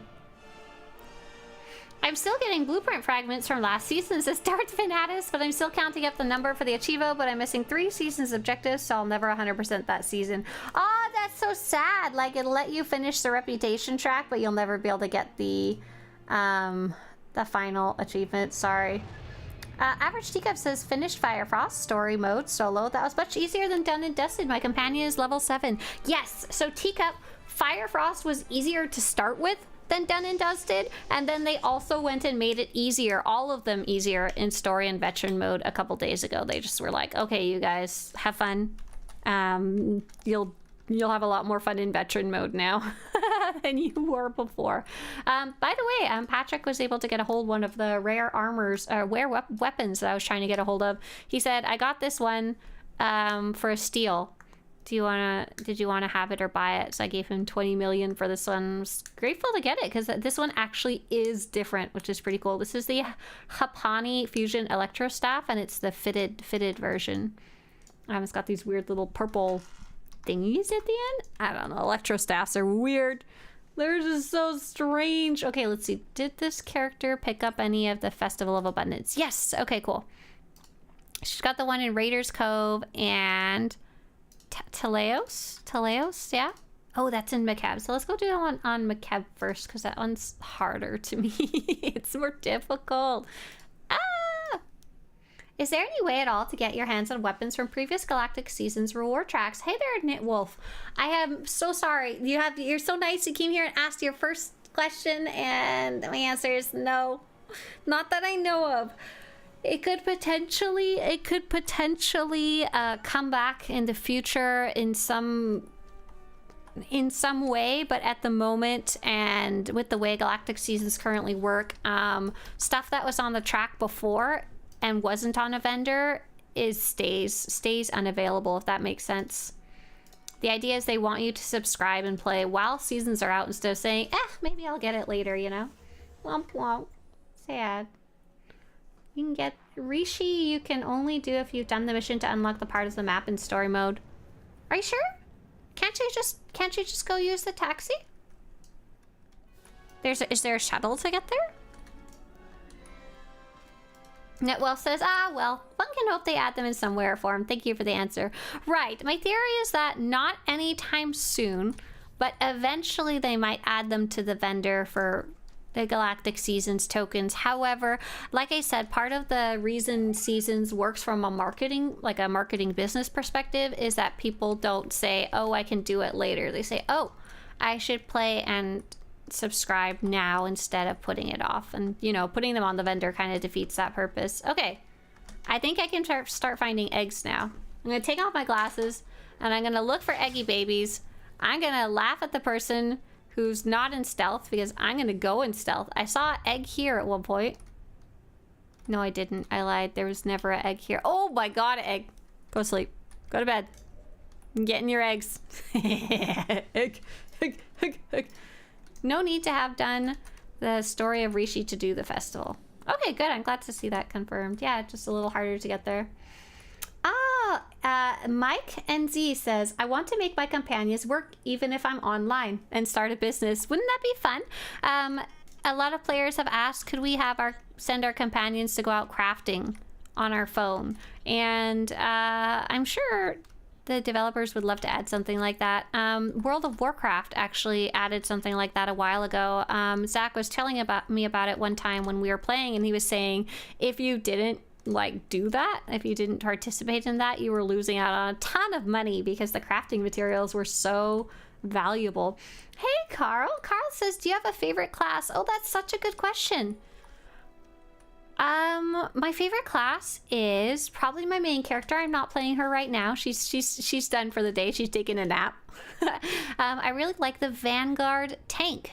It's not necessarily one that I recommend for people to play or anything like that. It was the first one that I tried out, and I just kind of got really lucky that it wound up having a lot of fun and silly features that I personally really liked, like a grapple hook and a big sleep stun and a bunch of fun shields. Aha! I take my egg and I run away. Wait, where's my run away ability? I maybe don't run away. Here it is. Ha ha ha. And this is why you do the egg hunt while stealth. Are there any other models in game that match the Shadow Disciple's mask? Let's see if we can take a peeky at that one. Shadow. You know what? We should go to the armor page. Shadow Disciple. Oh, I want to say probably not, but I don't think so, and I don't know if I have a good way to find out that specifically. What I would do if you really cared is I would go to the... I would like open this up in another tab so I could compare. I would go to the armor section. I would go to things that are Sith Inquisitory, and then I would search by head, and then maybe search by mask? And you could look through that way, and then even if you don't find one exactly this... Hang on, I'm trying to copy paste and it's not going well. And I'm putting the link in chat for you, and then even if you didn't find one exactly the same, maybe you would find one that you think is a neat alternative to it that might look cool, even if not one-to-one. But I think that one might be unique. The grapple hook is toxic? Listen, it's not toxic, it's just wonderful. It's just amazing. It's just so much fun to pull your friends and or family and or enemies and or... But right now, actually, what I'm playing is Shadow Infiltration, and I really, really like that one as well. Obviously, you've got the fun of being able to run around. I'm trying to figure out if I'm going the right way. I think so. Looking for eggs. Running around in stealth is really fun, but it's a very fun and easy class to play at a decent, like a even at a low skill level. You can have a lot of fun with it. And the way it works is I'm trying to find some eggs that are worth attacking for. Find egg, and then I'll murder for the sake of Eggy Baby. This is such a cool area. I love exploring this area. But I'm never gonna find an egg, so I should just find something to attack. Let's go get this guy. So you can like go for stealth and you jump in, and then you'll notice a bunch of stuff is glowing on my bars. And what's cool about this class is that once you kind of have everything set up correctly, you're basically just following the glowing things. Like stuff will be glowing all the... Oh, he died! Stuff will be glowing all the time, and you can just kind of click the glowing things, which makes it, I don't know, fun, sparkly, exciting, enjoyable. Slash just says, thanks, I think it might be a unique model. It's the same model they used for Dreadmaster Brontes originally before they got all those gold swirly masks. Oh, okay. Interesting. Hang on. Yeah, I know what you're talking about. SWTOR Old Dreadmaster mask? Where's... I'm sure someone has a picture of it. SWTOR Dreadmasters? Oh, not Deadmasters. Dreadmasters. I just can't spell. Where's the... Oh, yeah. Here's the old ones. Open image, a new tab. Open image, a new tab. Which one's Brontes? Oh, I see her. I see her freaky little face back here. Okay, with that knowledge, these other masks... Oh, you know what? I don't actually know if those are super available in that exact form. With that knowledge, I would guess that there is a chance there is another mask that has the same look. I would actually flip through the pages really fast. But whether it's something... Oh, here's our Shadow Disciple. Oh, I only have 4 pages of Sith Inquisitor masks. Maybe in this, like, the Sith Warrior section. Maybe. Probably not. But maybe, you know? Now I'm super curious now that it's got some, like, lore behind it. Oh, that stinks! Why is there not one? I'm gonna throw a temper tantrum. I need Bronte's mask. Is this some sort of Easter event? Are you looking for Easter eggs? Hey, Whirlin. Yes. I'm doing the Festival of Abundance. Ooh, what'd you just link? Patches? Would someone be able to help me identify what mount this is listed in the article? It's not what I recognize and can't seem to find it on the cartel market. Oh, yeah, sure. Let me take a look peeky. Oh, hang on. Let me open it in my other browser. I think I actually have that open in the background somewhere. Festival of Abundance. Festival event guide. And, oh, it's the MMORPG thing. That's why I wasn't working. Got it. Here we go. Oh, yeah! That is a great question. I know exactly why you can't find that, Patches. Patches, that is part of something that was shown on an update live stream. It is not currently in game yet. We don't have an exact date yet, but it is going to be called the Storm 1 mount. I think you can maybe get a preview of it in the collection system in game if you just wanted to drool over it a little bit. Yeah, here we go. Here's the Storm 1, and it will be in the future, probably sometime soon. I'm surprised it's not already out yet. It is going to be a Master the Fight bundle. Basically, you pay $99 and you get a bunch of 6 months of subscription time, a bunch of cartel coins, and you get this mount. So only worry about it if you're interested about the bundle. Otherwise, just put it out of your mind. Like, don't worry about it. But I've also linked for you my article that has a little more of the details. It'll be in the section called Master the Fight Bundle. That's so funny. Yeah, that mount definitely has zero context about how to actually get it. I think we thought it would be coming out with the update, but is it up yet? SWTOR.com. /buy. Yeah, it's not up yet. So yeah, just hold your horses, I guess, question mark. Yeah, Link for Life says the Dreadmaster's mask with the feathers on top. There's a similar one. Yes, there's a couple similar ones. I was trying to think if there's any that were exactly the same though, like with the colors and everything, and I don't even know if that one would die the same way as a Dreadmaster mask. You might find one of those masks while leveling. I was about to say no, but you know what we could take a look at really fast here if we went to so the armor on my website, the tags like Sith Inquisitor, helmet, those are non-official. Those are ones that like a person has done with their hands. So it doesn't mean that every single thing is going to be tagged. So what if it's something that could maybe drop while leveling? It would be something old, basically is my concept. I was looking at maybe the old crafted stuff at first. It could be something that was dropped by enemies, and the ones that used to be dropped by enemies are now called fitted armors, and they will have the same looks. I'm wondering if I like... This is close, but this is not it. Do we still have it open somewhere? Yeah, here we go. Weird little beady eyes. Which is, don't mind me flipping through 40 pages of fitted armors to obsess about one singular helmet.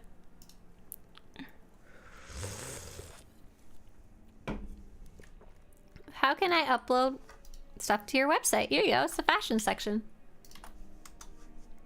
Have fun. Oh, look at this. Look. Zach, are you here? Do this one. This is a hell of a cool outfit. Ding. Ding. Ding. Ding. Props to you. I'm not seeing that helmet kicking around though, but that'd be really cool if there was. And honestly, there's a good chance it might have been one that they never properly released in game, and it was just there for the Dreadmasters, and then later on they were like, let's clean this up and put it on the cartel market. They've definitely done that specifically before. Okay, we need one more eggy baby. I lied. I need 3 more eggs. So these are part of the Festival of Abundance.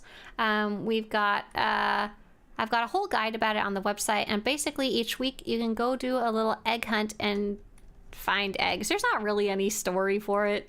It's something silly like someone mischievous has taken all the eggs for the Festival of Abundance and hidden them around the galaxy, but you know, it's just meant to emulate an Easter egg hunt, which I love. I saw the ad for an adult Easter egg hunt again near where my family lives, and I was like, oh my god, I need that. But I will like wind up punching people out trying to get eggs, especially if it's an adult event and people are drinking too. I'm gonna try and get really competitive to find the eggs, and there's gonna be a disturbance. What armors are they deleting from the cartel market? I don't know. Are they deleting any? Have they been doing that thing where they've been rotating through or not? Let's see, categories on sale. Oh yeah, there you go. So these are the ones that are going to be coming off, the armors that are on sale on the on sale tab. That one's pretty cool. The artifact seekers, nothing special. Elite gunners, I really like the helmet. A lot of them are so-so or not of interest. 60%, I like these pants. Disney's Fanatic. So they're basically taking off ones that don't particularly sell well. Yeah. Let's see. I'm gonna find an egg one day. You can't stop me from finding an egg. I don't even know if I'm technically in egg radius. Remember how I said earlier this is probably... Oh my god, is there an egg up there? Are you kidding me? Who put an egg up on this tarp? That's illegal. Is there a Tamagotchi hunt? They look like eggs. Egg, egg, egg. That's right. Ace Mike says, I like Mandalorian armor. Me too. Me too. First time seeing a stream. Hey, Sticks. I have never seen Operations. Hey, Sticks. I'm so sorry. We actually finished up our operation earlier today. I'll change the title to Egg Hunt. I'm doing something very chill and relaxing now. Just hanging out, answering questions. Angrily trying to find eggs for the egg event. I love looking for them. It's just... I feel like I lose all my brain cells when trying to talk to you guys at the same time. Eggs. Hey, to keep stir... Oh, look where they put an egg! They put an egg on the trellis. That's also illegal. Was there an egg on the other side too? Oh no, there was not. Sneaky! I love that you can run around up here though. I think it's super, super cool. You can run from like rooftop to rooftop and stuff like that. Wah-ha! Okay, so it says I can go back to the Dantooine event and turn them in, or what I'm actually gonna do is I'm gonna go to Rishi. Go straight to Rishi and look around for some of the eggs there, and then go to Meksha. Ah!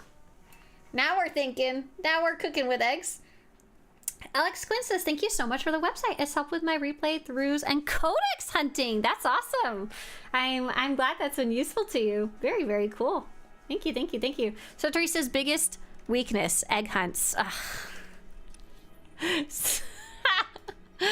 I've got a lot of weaknesses.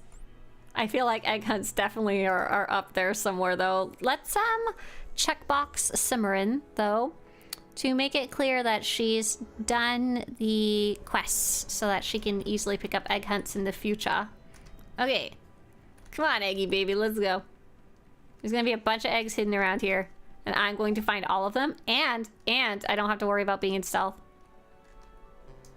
I'm even gonna turn off the light. This is how you find eggs even easier. Secret pro egg tip. Don't blind yourself and you'll be able to see what you're looking for better. Egg. How do you have your eggs? Oh, I thought you were asking about in-game. Mr. Swtorista is so nice. He sometimes makes me eggs and he's like, how do you want them? And I'm like, I like egg. The only thing I don't like is when they're like 90% runny. 50 to 70% okay. Any more than that and you might as well just be eating a raw egg, and I'm not the biggest fan of those, to be honest. Can't remember if there was any hidden in the water. I know I wrote that down on the website. I wrote down some little like tips for it. Where's the Dantooine event? Oh, I don't have it open, darn it. Dantooine event. While that gets loaded, I'll look for more egg. Egg could be hiding behind. Oh, egg! But yeah, right now is a really great time to ask questions about the game, new player, veteran player questions, because I'm literally just running around looking for eggs, for real.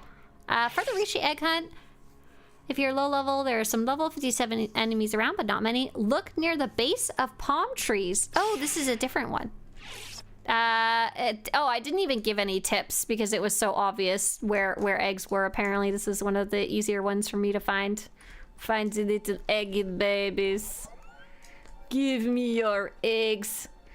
I like eggs in things too. Eggs in rice. Eggs in soup. Like ramen. Eggs in... Oh, egg right here. I like eggs on toast. I like eggs... I haven't had eggs in a while though. For obvious reasons. They've kind of gotten expensive. Oh, I really like scrambled eggs in tortilla with salsa and like some type of vegetable like peppers. No, I won't eat green eggs and ham. They did that in my school once when I was younger and it grossed me out so much. Like, they kept trying to explain to me, it's fine, it's just normal ham, it's just green. And I was like, little me knew she did not want green eggs and ham. No thank you, Sam.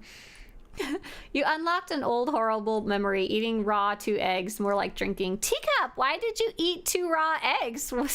Did someone encourage you to do so, or were you just a silly child and were like, yes, I must consume egg. My keyboard's broken. I have to type with the on-screen one for now. Oh, good luck. I'm sorry to hear about your keyboard. Hey, how we doing? We're at 3 out of 5 egg. Egg behind the bar? No, no children in the bar. There could be egg in here. It's a potential spot. I have found egg in here before. But not today? No, no egg here today. What about back here? Egg, egg, egg, egg, egg, egg, egg, egg, egg, egg, egg, egg, egg. Oh, egg! Egg! I see it! Oh! Okay, I've got it. I feel like there's like a sense of urgency once I do find an egg, because there's some type of timer mechanic, and multiple times I've seen an egg and then sprinted towards it full speed, and then the egg disappears, and I'm like, my god, if only I had been like 2 seconds faster, I wouldn't be disappointed in this way. Oh, Teacup says they ate 2 raw eggs because it was a challenge from their brothers. Oh my god. So who won the challenge? You ate the eggs, but your brothers got to laugh at you as you eat 2 eggs and probably woof your cookies. Korean duck eggs or drug eggs? Was that a typo? I have never tried that before. That's one of the ones that's kind of like green eggs and ham. Kind of scares me too much to try out. Rocky Balboa swears by drinking raw eggs. Right, that's why I was asking, because I know some people like eat raw eggs for like health question mark purposes. I don't know. I don't know. I'm not trying it to find out. Oh, damn. Okay, so Kaizen Fess's eggs. Oh my gosh, just because he's a lizard. First off, he is a boy lizard. I would like to point this out, that boy lizards don't usually lay eggs. Second off, I don't know. Egg. Our transitions are lizard-like. Okay, I can turn on the light again now. Transitions are lizard-like. Does that mean they would lay eggs if it was a lady transition? I'm actually not sure. I'm really not. Oh, it looks like next I'm gonna go to find the seed one, seed sourcing, and it looks like it's on Meksha. I don't think I've done this one this season, this event. Tintween. No, Meksha. Woo! Go. Oh gosh, I'm having life issues. I'll get there eventually. I don't think salmonella is good for your health. That's my thinking. Why did people drink orange juice mixed with raw eggs? Nope. Oh, you saw it in the Never-Ending Story. I don't remember that part of the movie. I'm sorry. That's pretty nasty though. It's, not I'm gonna dibs out on that one. So it looks like I need to go to the south to 3 points.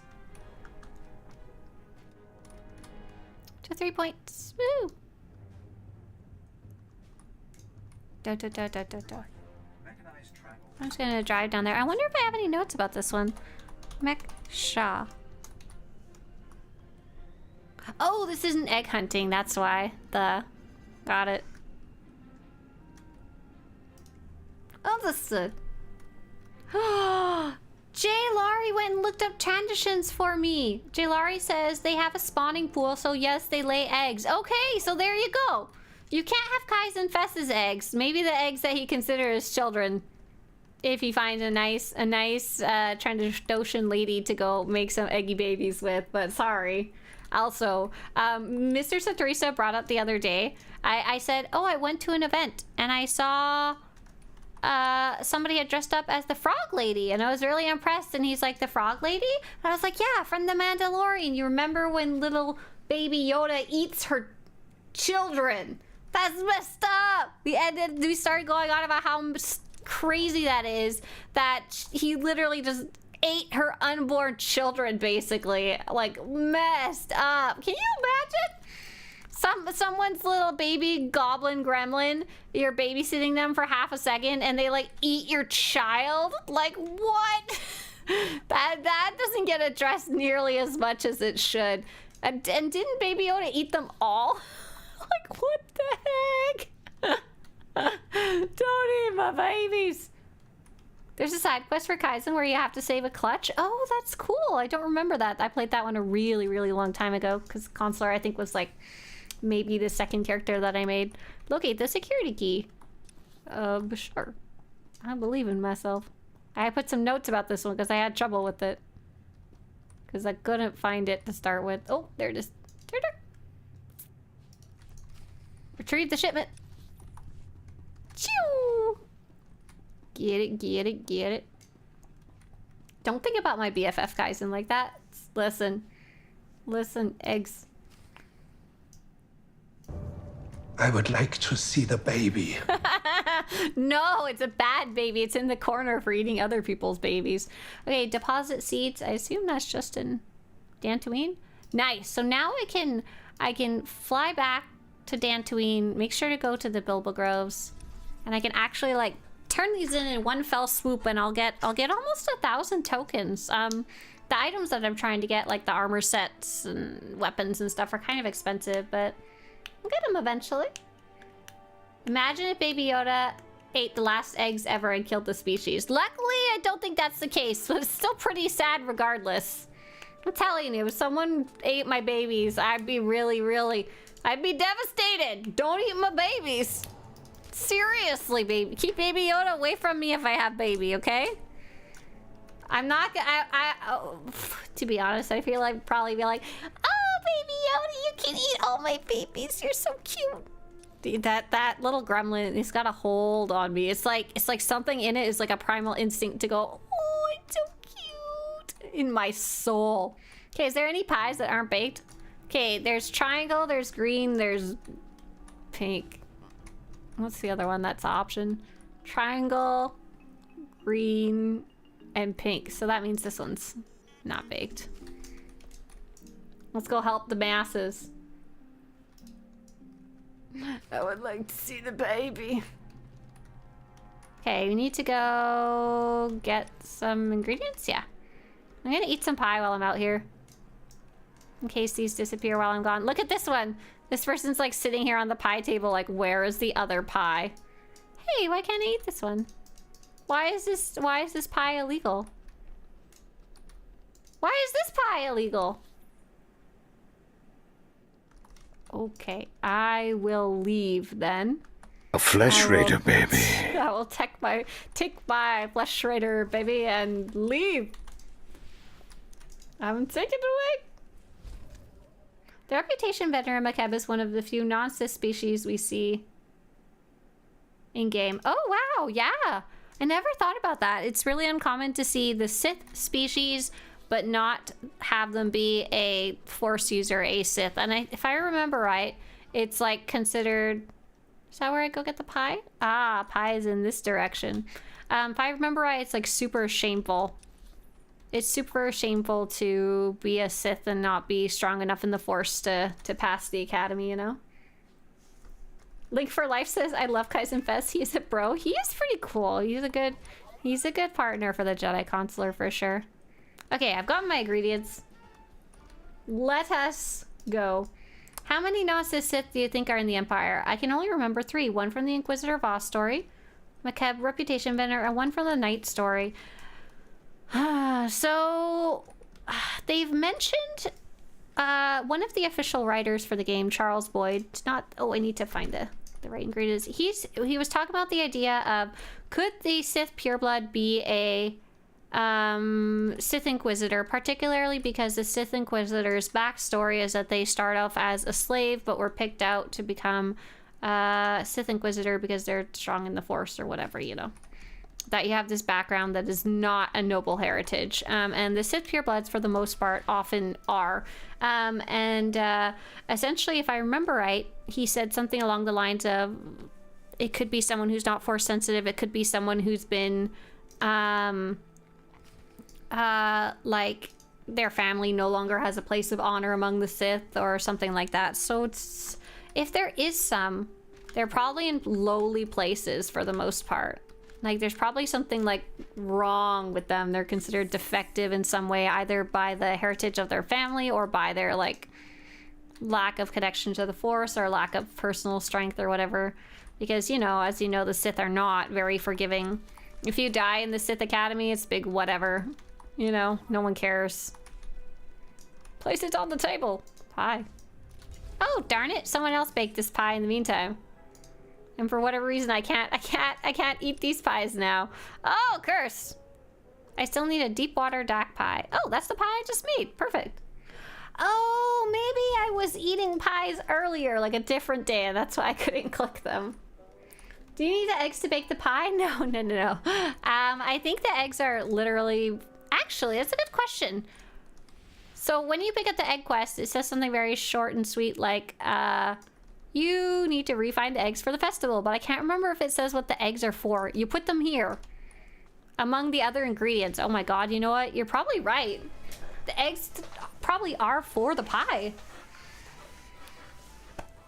So my guess is that if there are other Sith species, it's kind of like we don't actually see that many slaves of the Empire compared to how many there would be to support such a large infrastructure. They're going to be off in, like, mines or, like, factories or something, you know? So that's where they'd probably be. That's my guess. I wonder if most non-force sensitive Sith die on Korriban. Yep, that's what I'm thinking. Yeah. Let me see if I could find the notes on that. Swtorista. I think I wrote down the actual post. Swtorista. Sith pureblood. Be a good one to go look up. Yo, Arkin dancing. I didn't even think about who I had as my companion. That's funny. Okay.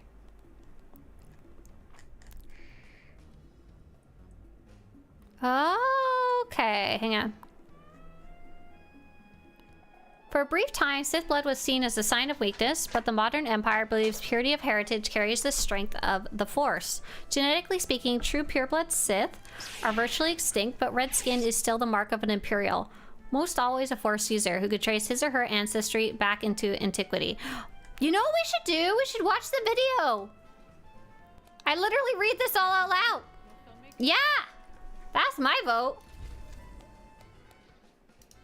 I danced successfully. While I go look for eggs, we're gonna listen to Swtorista talk about not eggs. Oh, whoop, hang on. We're gonna shut the eggs up here. Shut the egg up. Turn the volume up all the way. Hopefully it'll be loud enough for you guys. If not, I'm so sorry. Turn this volume up. Although the name Sith is now used by the Order of Force users who call upon the dark side, the term originally referred to a Force-sensitive species of... Does it work in? Yeah? Okay, let me see if I can... I want to see if I can show it at the same time as I play in this. Let's see.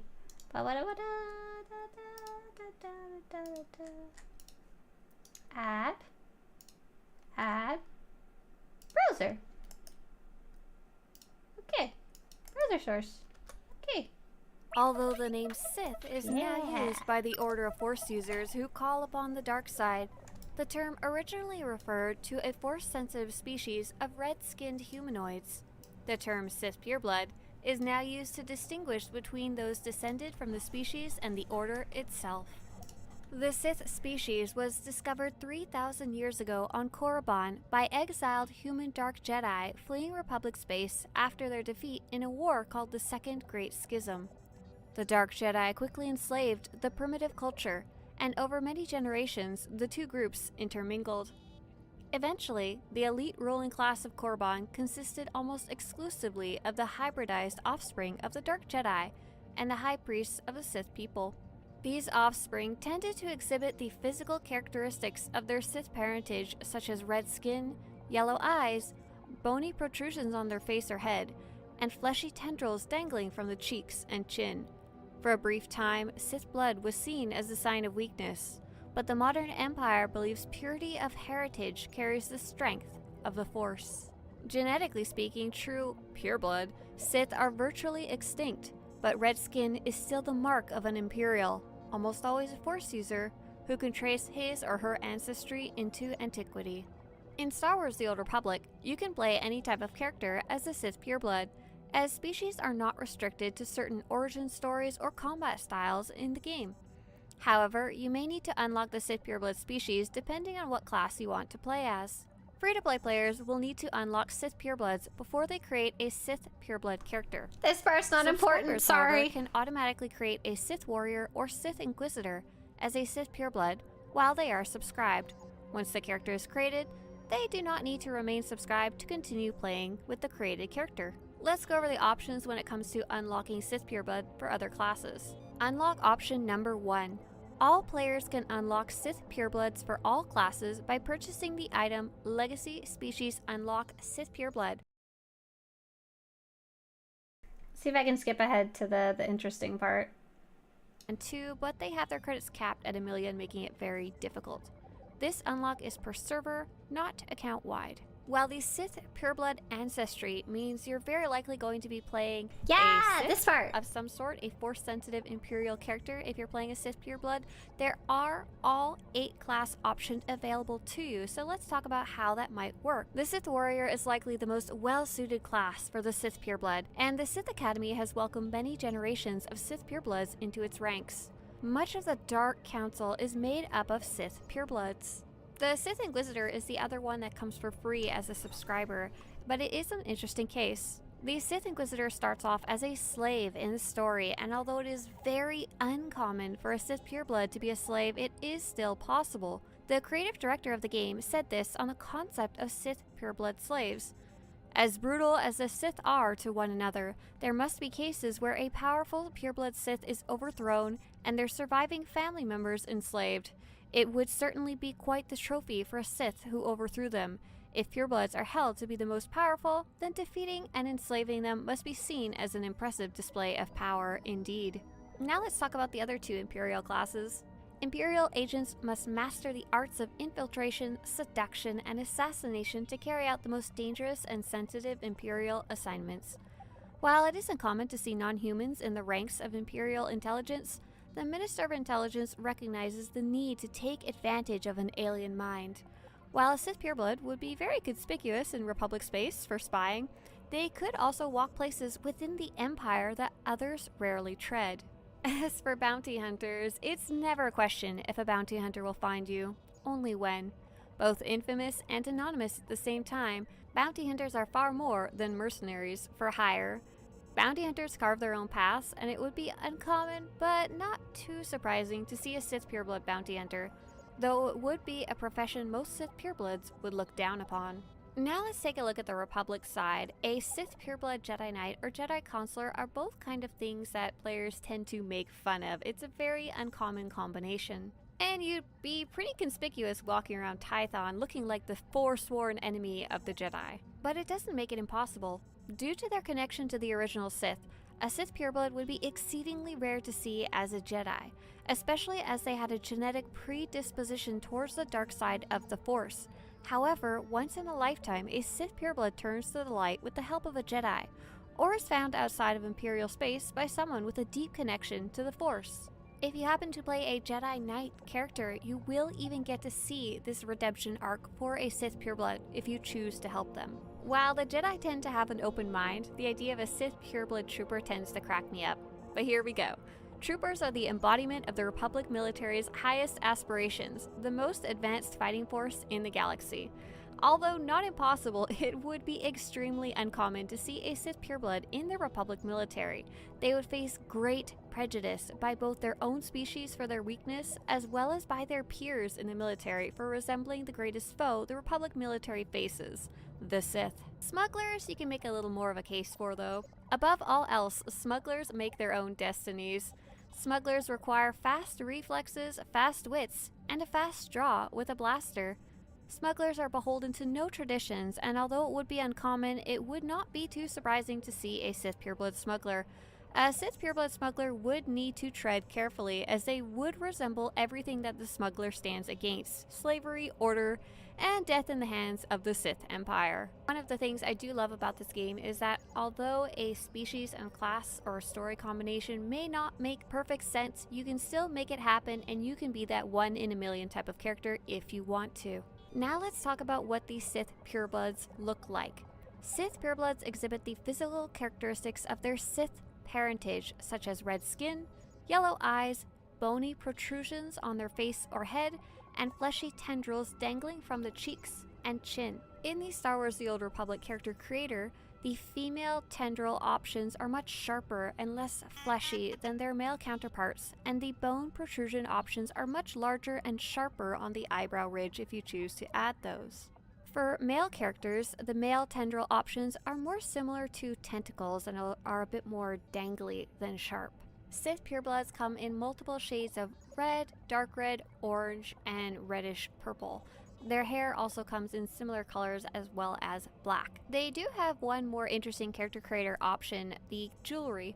While the unique silver and gold jewelry seen in the character creation screen for the Sith purebloods is not described by lore, they are a distinct part of a Sith pureblood's appearance, including piercings on the ears, nose, and battered gold links around the neck and forehead. This heavy ornamentation in precious metals seems to be in line with the styles of the ancient Sith, including the human-Sith hybrid Nagasadao, who lived during what was called the Golden Age of the Sith, and adorned himself fully in gold-plated armor.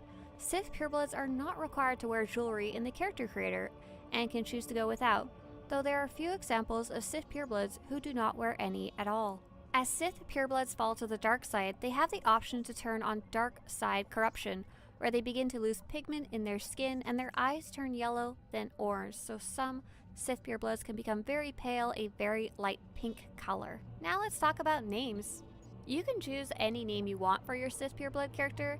You do not have to try and follow any type of conventions, as Sith purebloods have spread far and wide across the galaxy, with some being given a traditional Sith pureblood name, while others have been given a name traditional to their home planet, and others take on a codename or nickname. Sith purebloods do not seem to have any canon naming rules or suggestions. The biggest examples we have of Sith pureblood names are Adas, Tenebrae, Ludo Kresh, Fafan, Palladius, Sitharat, and there are many existing Sith purebloods in both historical lore and modern Old Republic times.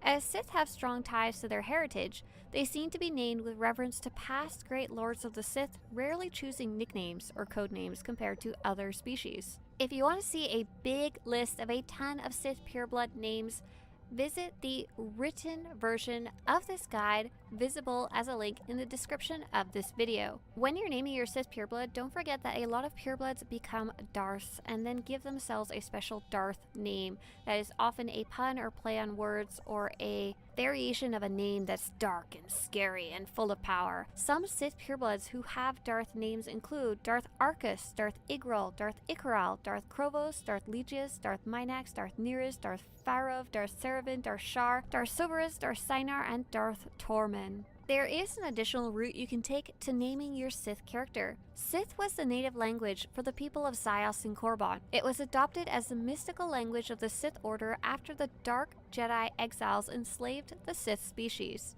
There is a really wonderful list of most known Sith language words on Wikipedia, and I've put together a personal list of some of my favorites from that list in the written guide, also linked in this description of this video. There are many notable Sith purebloods during the Old Republic era. Unlike most other species, there are no recent famous Sith purebloods, as the species seems to have mostly disappeared or vanished by the time the Star Wars movies take place, and characters such as Darth Bane and Mace Windu considered them extinct. Their Sith language, influence, and legacy, however, have lasted far beyond their own lifetime and continue to be a part of Sith culture. Some really well-known Sith purebloods in the Old Republic era include Vindikin, the Sith you see with Darth Malgus in the trailers, Lord Scourge, a companion, as well as a major part of Revan's story and the later expansions, Darth Sitharat, your main contact on Makeb if you're an Imperial player, Darth Krovos, who's risen to the Dark Council in the recent expansions, Darth Valron, a member of the Dark Council, Darth Arcus, a Sith who is part of the Shadow of Revan expansion, Zillus, a Sith you'll meet in the Dantooine expansion if you're on a Republic character, Servant 1, and of course 2, 3, 4, 5, 6, 7, 8 from the Sith warrior story. There's Fafan, a Sith acolyte from the Sith Inquisitor story. There's Praven, that Sith that we mentioned who has a possible redemption arc as part of the Jedi Knight story. Darth Ikaral, a Sith that's part of the Red Reaper Flashpoint and the final boss. Zavrasha, a Sith pureblood who's part of the Nar Shaddaa bonus series, who's actually voiced by the same person who voices Lana Beniko.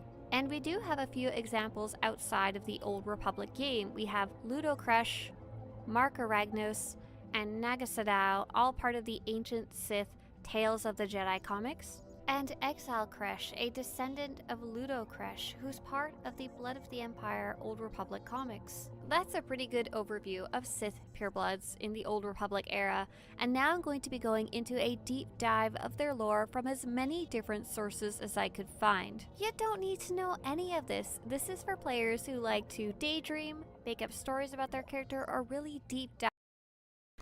Dang! That's only half the video. I didn't remember how much in depth I did of these. Like, I kind of remember the beginning part, but oh my god. I hope you guys are enjoying this type of stuff. I really love digging this kind of stuff up, and I'm really enjoying listening to it. I hope that's okay instead of me. I'm just busy nerding out a little bit while trying to figure out which characters to run Egg Hunt on. Dive into what their character might be like. More than 98% of Lord Vitia's Sith Empire was of pureblood descent, but only those with the purest bloodline and visual markers were considered part of the species. It has always been a privilege to face the trials at the Sith Academy, even though most acolytes fail, and the cost of failure is typically death. The chance to train in the dark arts and become one of the most powerful beings in the galaxy is incentive enough for most. Others, attuned to the Force but reluctant to participate, are dragged and forced to face the trials. Until recently, only purebloods and humans from the Empire were allowed entrance. To produce a Sith child is one of the Empire's highest honors, and families identify and groom potential candidates from an early age.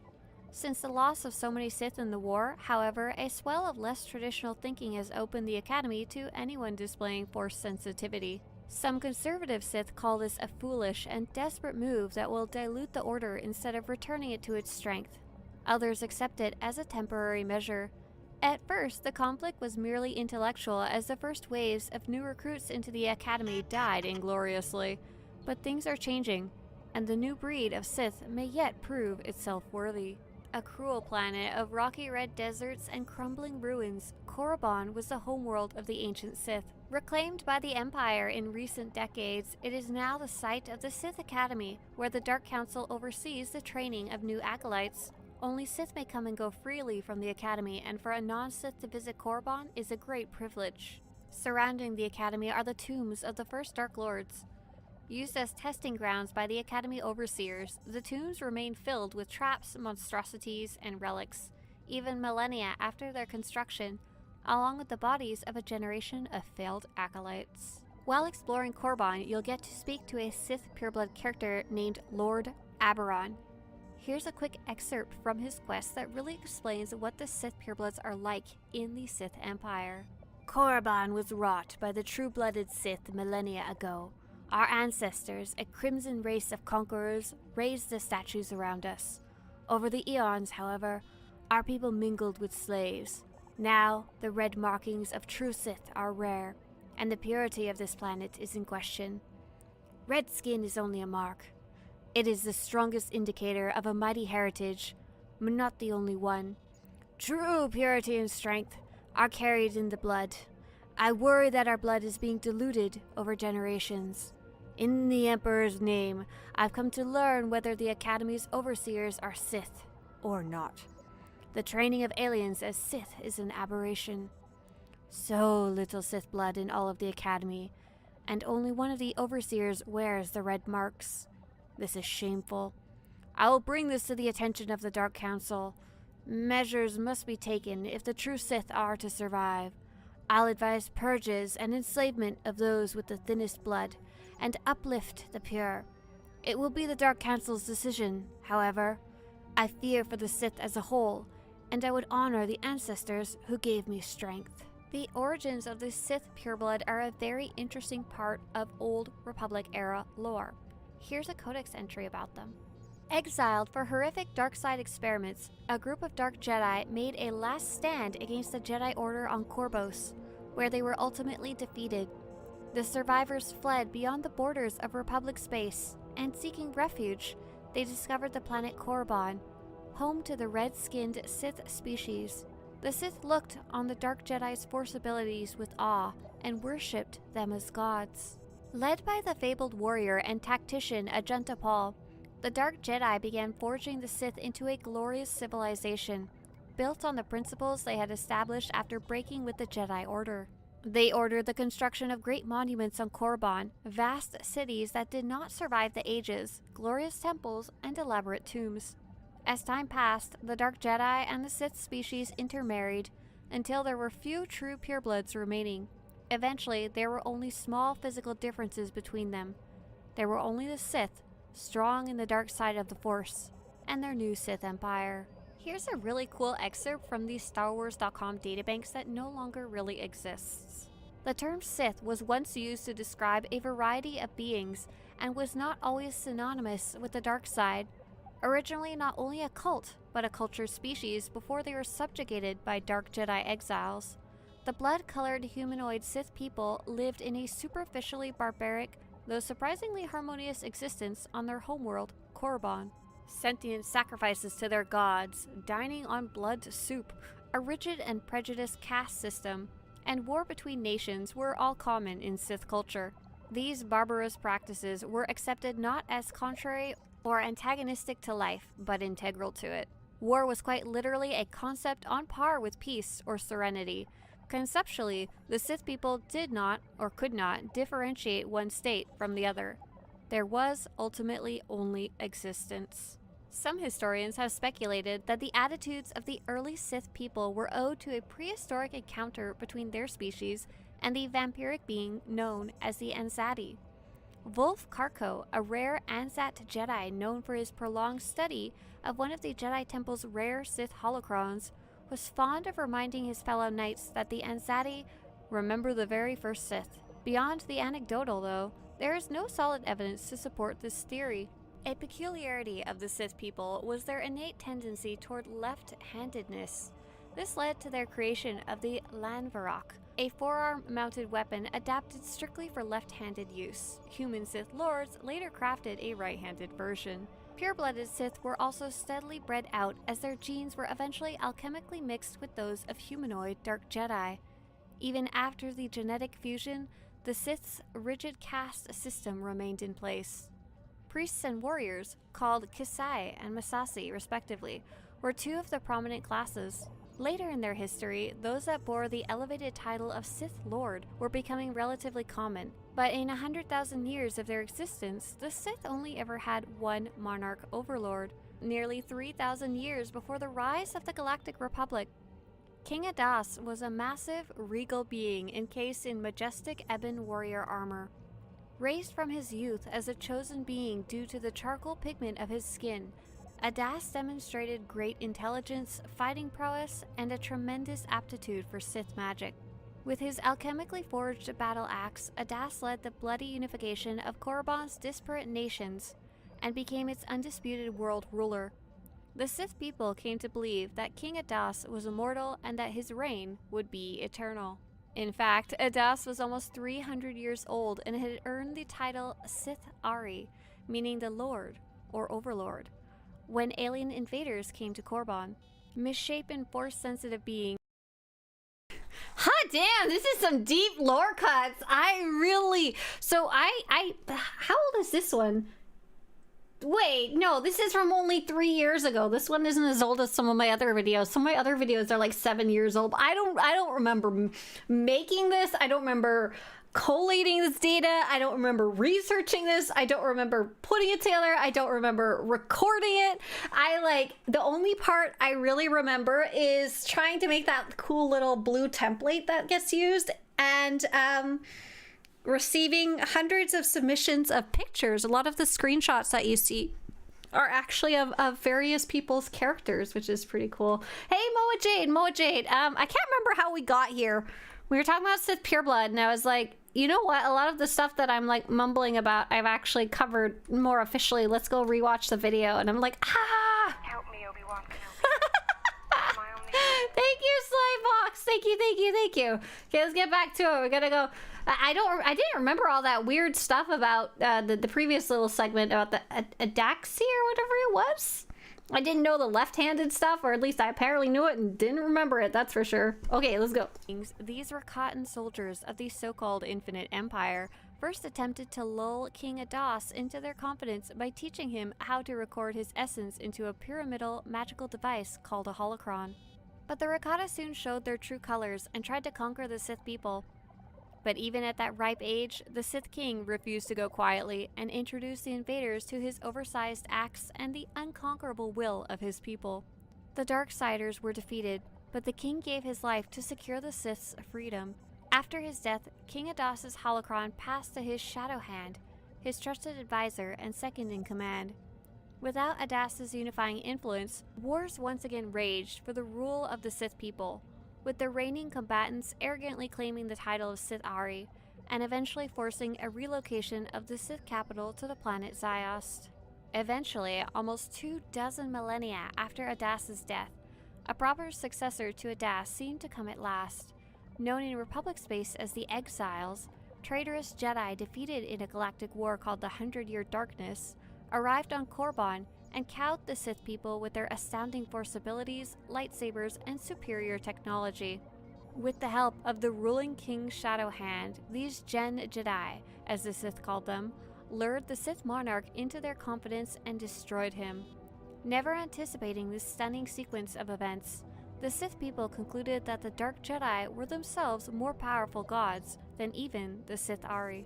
Bestowing the exiles with Adas's holocron, the reign of the first Gen Ari, or Dark Lord, of the Sith began.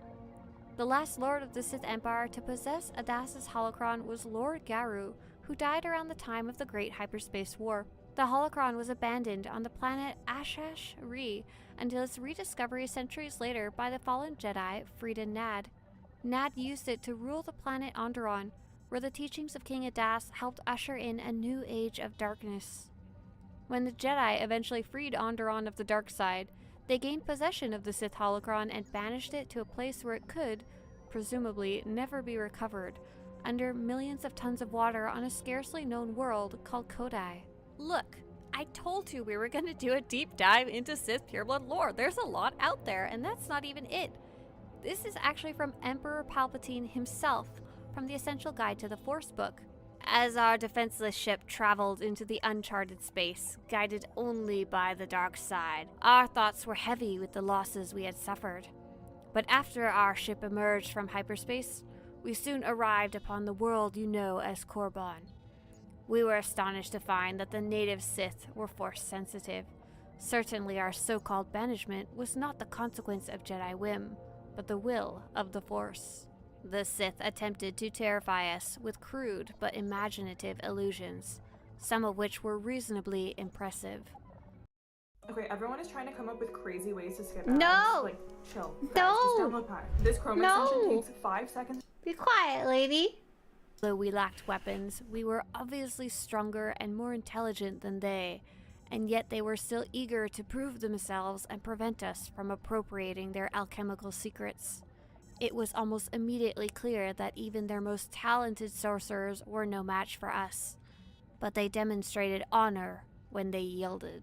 Eventually, all of the Sith, especially their Massassi warriors, lived only to serve their new masters. They really are amazingly malleable, the Massassi. New starships were constructed, weapons were fashioned, and more remarkable beasts were conceived. Although I personally prefer to rely upon the Force to create organic wonders, numerous offspring are living proof that the Massassi are biologically compatible with various members of my brethren. And so we who are the fallen Jedi, the fallen become dark, the dark become exiles, we became Dark Lords of the Sith. As you play the Shadow of Revan expansion, you'll actually run into the Massassi people on Yavin 4. These are not the same as Sith purebloods, though they are related. It doesn't require much of an imagination to see that the hulking Massassi are genetic cousins to the Sith pureblood. Both share the same distinctive skin tones, skeletal ridges, and body tendrils. Nourished by the dark side of the Force, the yellow-eyed Massassi have developed a culture based around hunting, combat, and violent ritual sacrifice. On Yavin 4 in particular, the Massassi are markedly different from purebloods. These impossibly strong warriors have developed dense and sharp claws on their hands and feet, and their intellect has diminished to the point that they rely almost entirely on animal instinct and use grunts to communicate. Their society, such as it is, has developed into true barbarism. The first Massassi warriors to arrive on the fourth moon of Yavin were intelligent beings. However, their utter devotion to the Dark Lord of the Sith, Naga Sadow, rendered moot their capacity for independent thought. To Sadow, the Massassi were born and bred to build temples in his honor and to defend him until death, nothing more.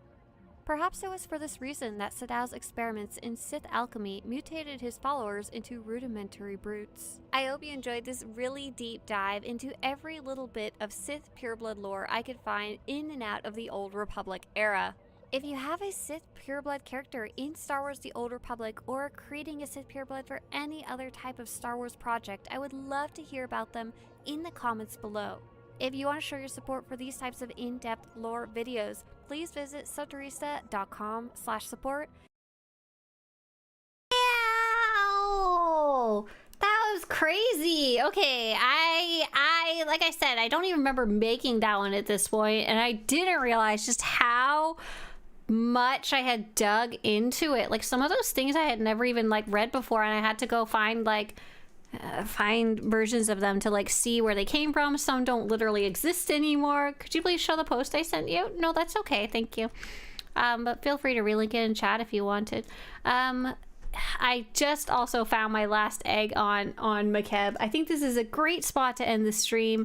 End it off with a bunch of just absolute lore hype. Please don't mind me. I really enjoyed listening to that. We might go and check out some more in the future. We're gonna go see Cat's Tales. Thank you guys so much for coming along. As always, I'm now gonna go daydream about Sith purebloods. Please don't mind me. See you guys later. I hope you have a great day, and we'll be back tomorrow. We'll be doing Raid Cat's Tale. So we'll be doing Galactic Seasons, whatever group activities there are, and I'll probably go look for eggs in the new location, not gonna lie. I like my little egg hunting. I had a lot of nostalgia there. Nostalgia of doing just fun, basic activities while listening to podcasts or videos in the background. I really like that. Bye!